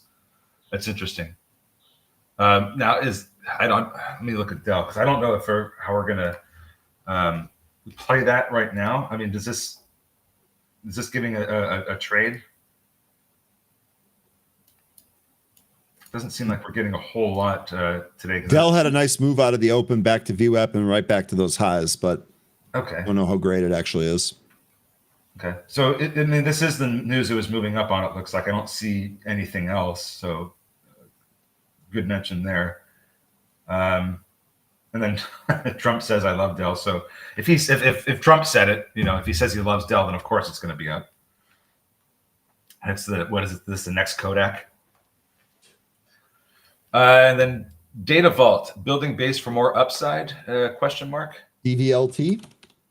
That's also in that verification theme. Mm-hmm. I know that there's been a lot of disagreement about whether or not this is a good company. I really don't have much of an opinion on whether or not it is either way. The chart isn't looking the best, but as long as it holds above the 20-day and 50-day SMAs, then it looks like there could be some more upside. I would just be concerned if we lost those moving averages. If we do hold them and we start trading back up towards the upside, I would need to see a break of 275. And then we'll have the 500-day SMA in our way. Yeah. I don't know. I don't feel great about Data Vault here. Take care, Judge. Take care of yourself, Judge. Take care, Kev. Matt, I can't believe I forgot about this, but there was somebody that was mentioning Tilray had a reverse split today. I think that was the case, and it might provide some good trading. Let's see if that's what we got here. They announced a 1 for 10 reverse split. Did that happen today? Let me double check. Yeah, stock's $8. This was a penny stock when we looked at it last time. You're right. Okay, so yeah, then and the float. That's interesting that the float's still that large. But is that short interest correct? No, it can't be. No, we just had a split, right? So we probably haven't pulled the new data yet. It's just calculating it. Okay. But in any event, this is trading up, trying to recapture the 200-day SMA. Yeah, this is effective today. Maybe it trades better after the reverse split. We have seen that with some of the names. And I'm sorry I didn't see who said that earlier, but I think they were right. They were. This would have been a good opportunity to make some trades post split. But yeah, that 200-day SMA, that's the hurdle right now. Revenue is coming in now for Data Vault. When do they report earnings again? Let's see here. We got an all access starting here in 2 minutes, and then we're going to go to Anne Marie after that. No Paul Meeks today. So they just reported yesterday. Last month. Did they not? It doesn't look like they beat. Starting to see that they're, I see the revenue you're talking about. It's actually the most revenue they've had ever reported. It looks like. So maybe this starts getting that revenue coming, but that margin not looking great right now. Tilray, this is actually a pretty good mention today. I feel like we haven't seen a pop intraday on Tilray like this in some time. All right, 13, any closing words for the group before we move over to all access here? Well, it was a nice recovery day in the markets after we had a big sell-off, so that was nice to see. Let's see if we can get some more of that tomorrow. And don't have a whole lot really to add, except just have a wonderful rest of your day, folks. And I'll be back here tomorrow, and we'll have another great session of finding movers, trading them, and making some money. So take care. Have a wonderful rest of your day, folks. Goodbye. All right, 13, really good stuff. As per usual, we'll see you on Happy Hour. Take care, and we will see you again tomorrow. Now, we are going to go over to All Access. So, producer, take it away, boss.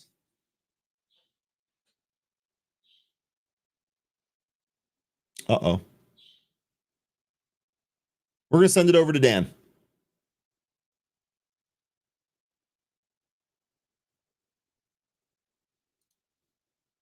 I guess we're not. Okay. That was a nice little fake out there. I promise we're going to be going here to an all access. Sorry about the little bit of a discrepancy there, but and then after the all access, we're coming back here with Anne Marie. We're going to set up some option trades. In fact, if you folks want any specific tickers set up with some of those option trades, maybe throw them in the chat. I'll make some notes now here on it, and we'll get those covered. So let me know if we think, or what we think on that. How are we doing, producer?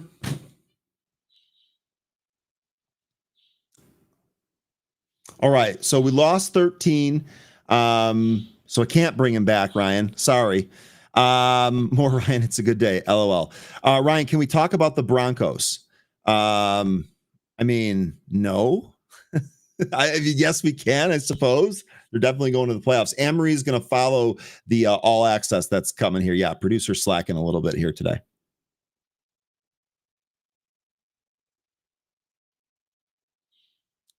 Okay, let's do it. All access right now. Thanks, Ryan. And hey, Zingers, and welcome to All Access. I've got a wonderful guest for you today. It's Louis Black, the CEO of Almonte Industries. Their NASDAQ ticker is ALM. He's joining us for an exclusive talk today. All Access starts right now.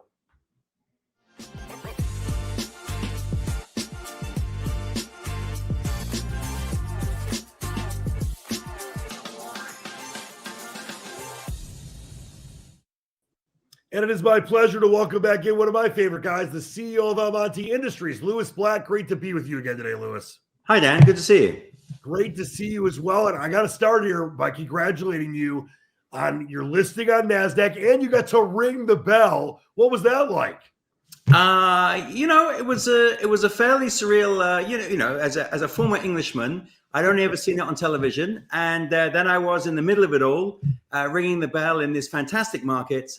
It was a big moment for the company. And we had lots of people come with us who have all contributed to this journey. But I'm the first tungsten company to do it. So it's feeling fairly special, I have to be honest.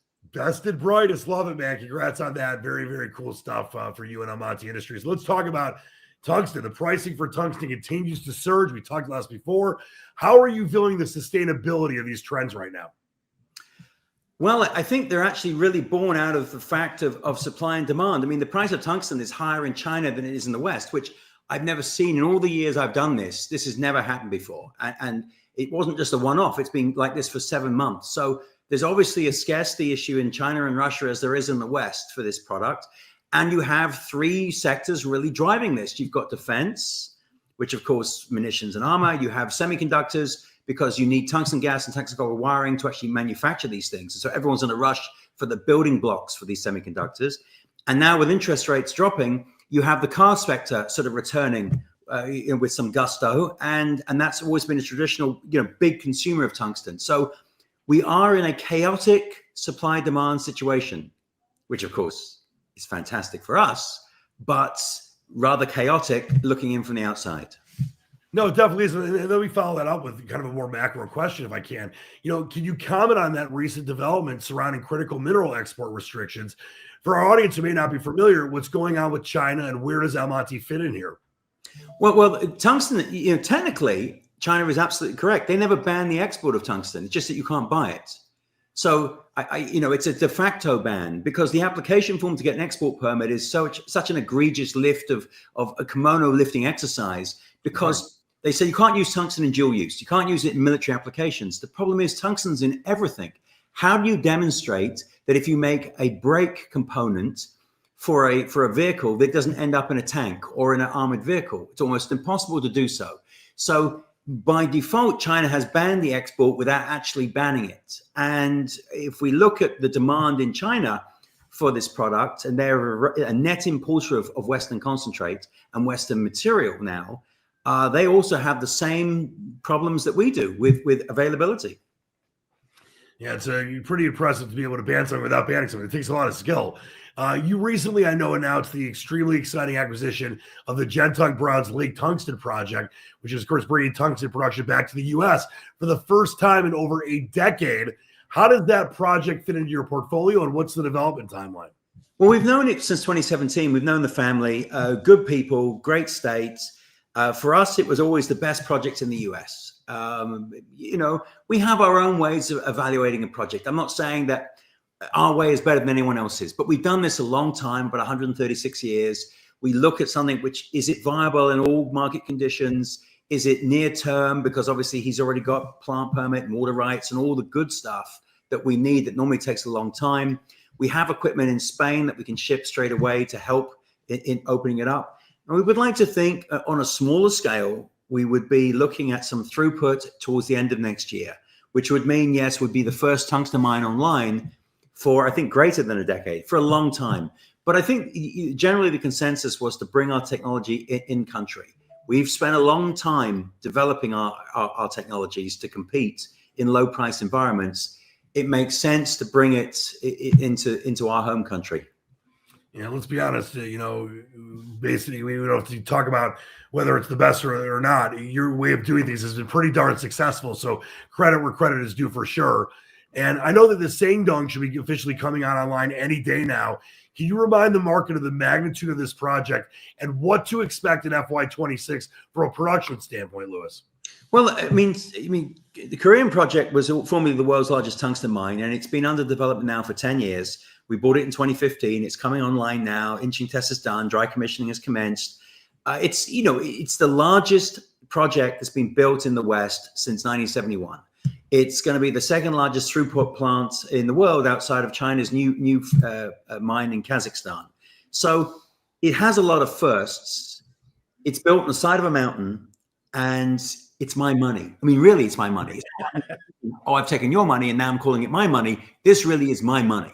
I put in over nearly $14 million into this, and I want to make sure it's not about perfection. It's about making sure I mitigate my risk and I don't lose bundles of money on opening.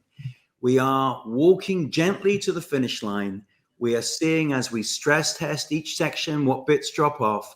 The good news is demand isn't going down, and neither is the price. So we're opening up in the most perfect conditions for a new mine. And it's the true definition of putting your money where your mouth is. So I love that as well. It's always the best talking with you, Lewis. I want to wish you congratulations again on ringing the bell at NASDAQ, being listed on NASDAQ, and nothing but the best going forward, and happy holidays to you and your family. Thanks, Dan. Happy holidays. Thank you very much. And thank you so much for your time. That was the CEO of Amonte Industries, Lewis Black. Their NASDAQ ticker is ALM. Now let's send it back to the great Ryan Faluna. All right. Thank you, Dan. Appreciate you. Good interview there. Let's go ahead and bring on Anne-Marie. Let's see how she is doing here today. Anne-Marie, happy Tuesday. How you doing? I'm doing well. How are you? I'm doing all right. We're another day, another dollar here. Sorry, looking for the right banner. Don't see one for you. That's good. I'm all good. There we go. Okay. All right. Let's go ahead and share your screen here. What do you have for us today? So we got a lot of things to look at. Let's first of all think about backdrop. I like talking about that really very much. And we can see that it's a risk on day as consumer staples are down, and these energies and materials things also pulling back, because on the risk off days, those things are usually bright green for us. So we've got all of those that are pulling a natural pullback.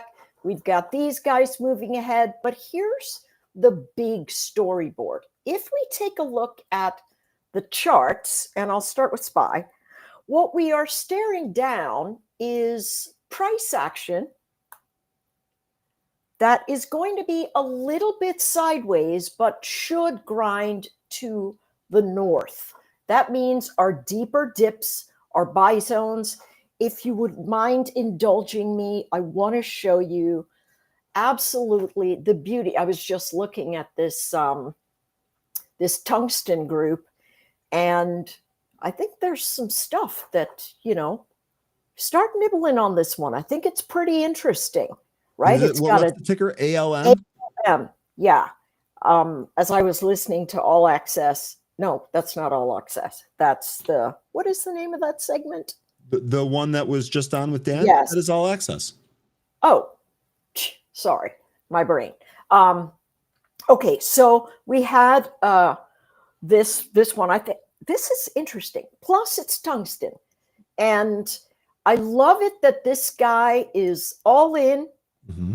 Literally has a ton of his money invested in the business and is doing all he can to make sure that it doesn't vaporize. So always good to know that that's motivation is up there for us. So absolutely. I'm with you on that 100%. Absolutely. But you can see a lot of the heat map purchasing out at this $6 area. So I just put a bid in for $6 if it comes in the next week or so. I'm going to scoop up a little bit and we'll see what happens with this one over the long haul. But let's go to SPY. Okay. And here's what I wanted to show you in terms of how these heat maps work. And so my suspicion is we're going to go from the bottom of the heat map, which we hit yesterday, to the top of the heat map in the next couple of days. But if we look at the tiny intraday motions, we're going to see it's a back and forth, back and forth. So we're in a dip buying zone with big levels of put support still well below us, big levels of call support still well above us. But the kicker is that the flow has been very light. Option flow is light. Depth of market flow is light. And so for me, this says that, hey, listen, we're just sort of wiggling around, still waiting on, you know, what the Fed might have to say about XYZ. Somebody just called me the queen. Yep. And you have famous sunshine apparently too. Yes. I'm so happy. That's made my day. Okay, good. All right. So let's take a peek at what we can do. First things first. What we're seeing is potentially into the end of the month, a wind up and then sort of a hold. We're going to have all kinds of loss harvesting, all kinds of those things that will bring us deep dips, that will bring us more spikes, new moves into January. And then, folks, this dip here in the second week of February, I am seeing in all the charts right now, some of them coming a little bit earlier, but that dip cycle falling into the March cycle, and then again, another one from an April dip. I think we're going to see a very big difference between this upside pressure event for this coming year and then in statistical anomaly. So what's the short answer there? I really think that these two lines diverge because we're going to have much more volatility by the end of April. That's something I really want to keep an eye on. So, Anne-Marie, why are you saying that? I'm saying that because you've got to think about how you want to position your trades. If you're saying to yourself, hey, I love the SPY, I think we're moving higher, it's going to have a deep dip and move in. This one has been leaking money. I got this butterfly. Oh, wait, when did that happen? I got to check that one out because the last time I looked at it was like $1.30. So here is this. If you're looking for, that's an increase in vol. Yes. All right. So here we go. Let's think about how can we protect ourselves and make money. Remember, as traders, this is the big thing that gives us longevity. Can we position ourselves in a good trade while at the same time managing risk thresholds? Somebody put up MU. I'm going to take a look at that. Perfect. For us. And you know, really quickly, a lot of those storage plays pulled back. So if you look at MU and something looks really good there, we might also then be able to look at something like WDC, STX, or SNDK. But if you want to start with Micron, that makes sense for me. Yes, SNDK is also a good one because those Perfect. chains are great. So Okay, great. let's take a look at this. Let's take a look at MU. Right, this one I think this one is so long in the tooth, right? Yeah, but feels like it's that. got so much strength, and it's got earnings tomorrow. No, oh, it says 17th. Wow, 2 weeks. that- It's 2 weeks, I believe, from Thursday, right? Let me see. Okay, so is it Snow that reports on the 3rd? Yes. No, it's because 2 I weeks wanna from look at- 2 weeks from tomorrow is the 17th. And then you're Okay. asking for Snow's EPS date. Let me Yeah. get that for you. I think that's tomorrow. You might be right on that. Yeah. Yeah, Snow is tomorrow after the market closes. Correct. Okay, so Here's what I'm thinking is going on. Look, you could see some very nice trending, but you see these spikes up and spikes down? Those are volatility measures. And one of the things that this line does not do is give me magnitude. It only gives me Direction. yes, it gives me flow, but not magnitude. And so I don't know how deep the dips are or how big the spikes are. But I know that there are some there. So I'm working with the developer to try and get a better grasp on how we can make this something really, really useful. Okay, that being said, we are still inside the candle that we made 3 weeks ago. Still inside of that candle. I suspect that what we would need to do is draw ourselves a Fibonacci and see how well we hold that 50%. It looks pretty good. So here's the line in the sand. No matter what trade we take, if we lose this 215 to 220 area, there is a problem with upside holding. Okay, so you can do two things here. You know, I've been leaning towards the iron condor. This has got a lot of motion. So if you want to trade what you think is going to happen here, I think this rotation is going to last a lot longer than most people think. I think it's going to last 3, 8, maybe even 12 weeks minimum in terms of where they recycle all this money going in whichever spaces. So I'm inclined to sit with an iron condor. That being said, let's take a look at this. If the 17th gives us a prior high event, then we've got a top end we're looking at. We've got 260. Let me write this down so I don't have to go back. My head's like a sieve to 200.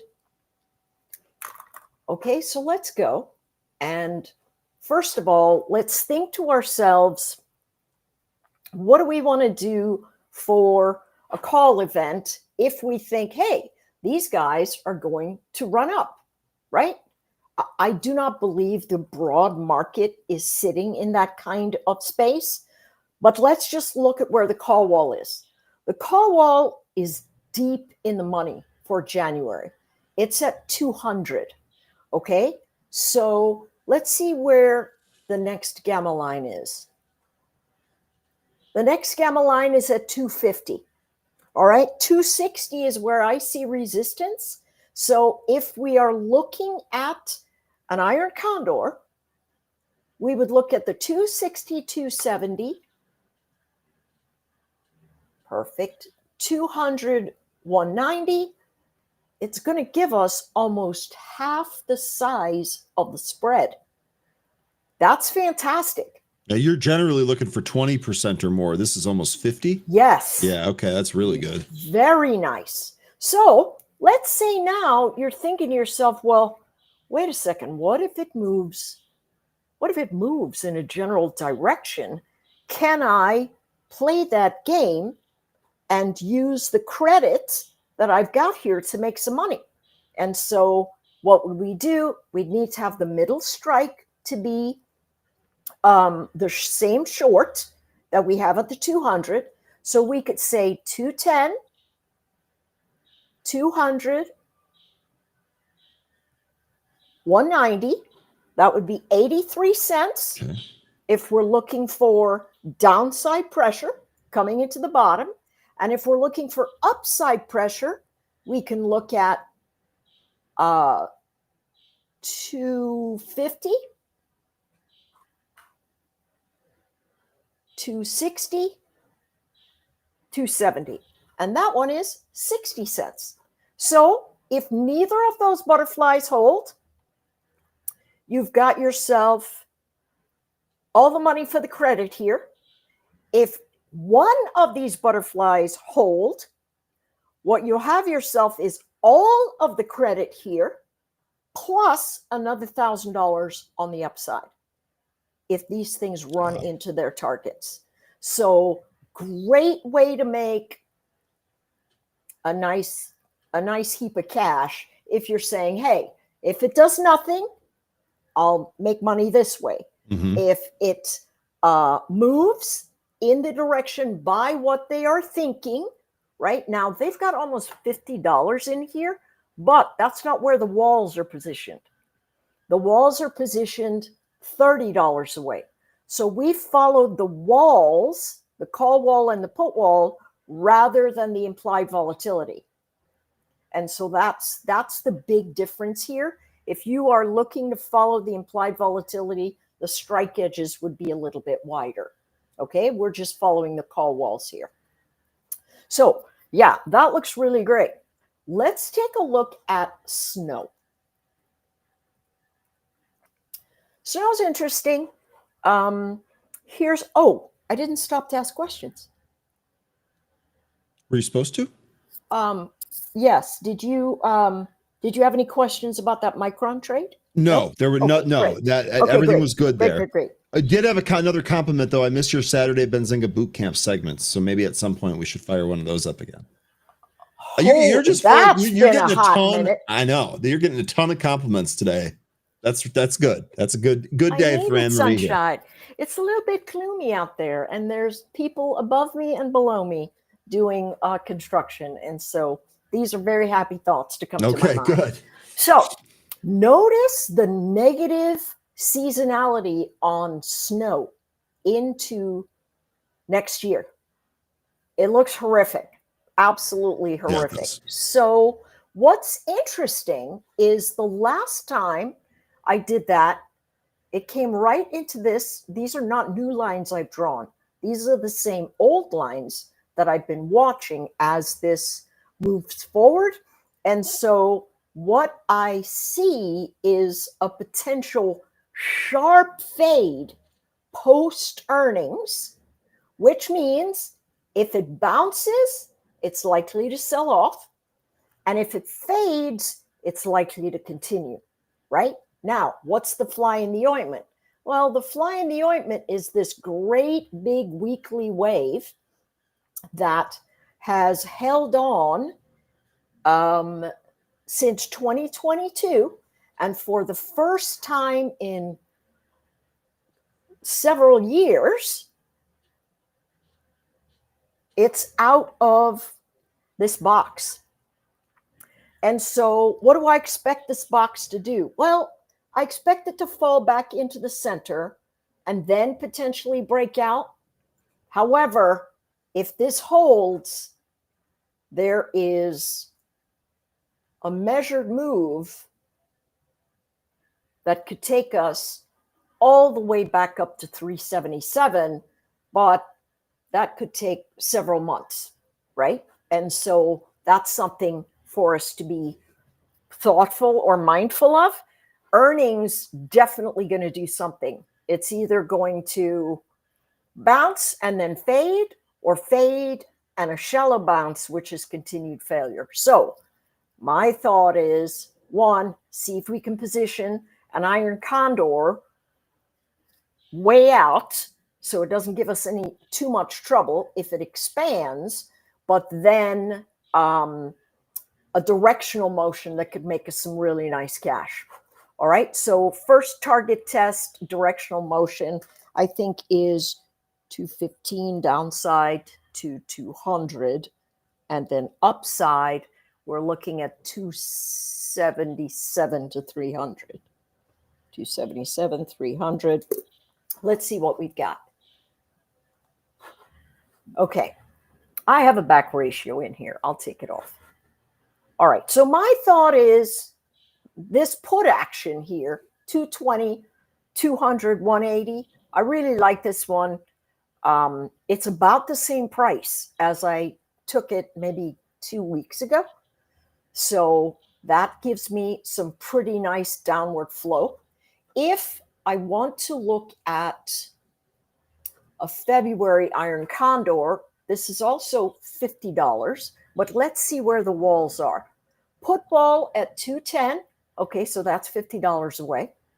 All right, so 210 to 190. It's $30 wide.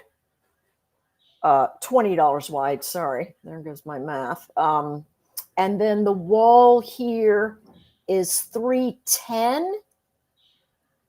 All right, let's just follow along. I don't think it's going to get anywhere near that.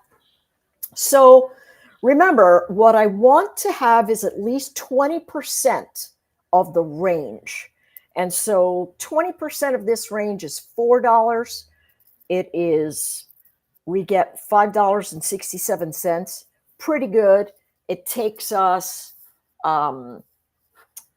it takes $2,000 of margin. And if we move down into these areas, we've got another $2,000 of upside if this happens to take hold to the downside formation. So we've got a ton of room for price action events here in this space. Okay. So we got a little bit of overlap here, but we can put an alert at that 210. Good. It's going to be a good place for this one to come out. If we went to March, it's much more. So I think the March one is probably better. Okay. And then we'll leave the February one for the downside pressure. All right. I have a suggestion if you want to hear it. Yeah, of course. Of course. Boeing, ticker BA. We had some news here today. I don't know if you've looked at Boeing. I have today. not. Okay, well, you're going to be in for a surprise because Boeing is actually having a really good day. It's up 8.5%, which I feel like is a rare move for it today. Yeah. And it's up on news on a year-over-year increase in its full year 26 deliveries of its 737 and 787 models. Also, the Department of Justice penalty will flip into 2026. So, market is really reacting to the news that it got here this morning. Okay, so let's think about what this is a good one. Let's think about what the traders are trying to do. So, over the long haul, what we've seen is a very messy bottoming formation. Actually, you know what? Let's do this. Let me clear the drawing set. Because remember, when we take a look at inventory, this is what we're always staring down. Where is the inventory? So what I want to do is let's let these guys over here give us the inventory event. And let's go to the daily here. Okay, so insider selling at this 200. That's very interesting. Mm-hmm. So we've got this pocket. We've got negative pressure. Recovery.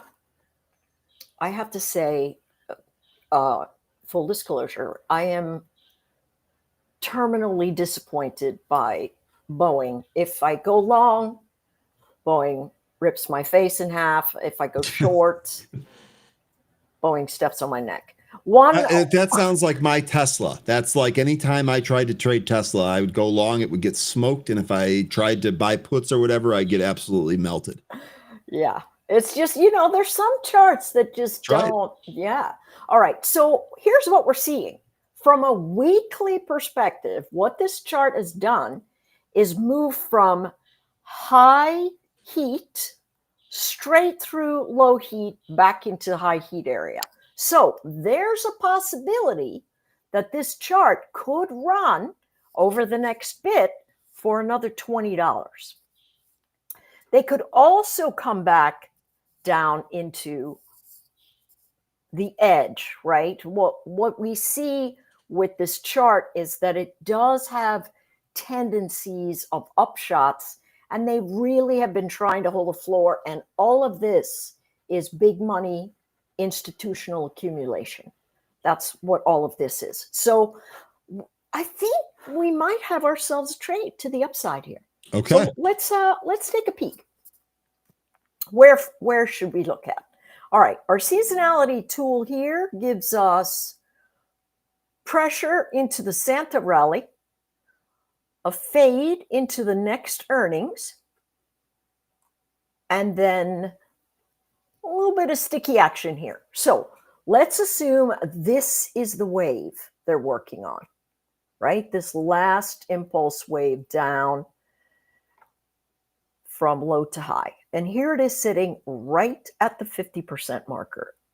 For the love of Pete, please anchor yourself. Thank you. Okay, so here we are at this 200 level. It's the 50% retrace. We know what happens there.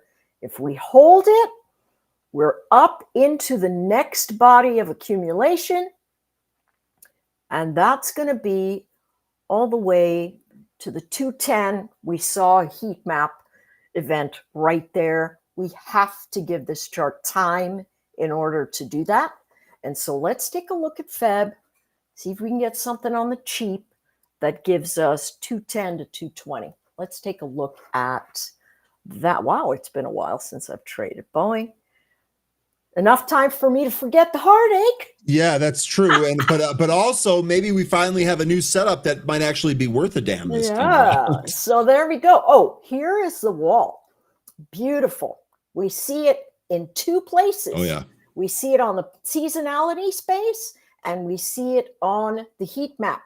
So this, friends, looks like a pretty good shot. $1.23.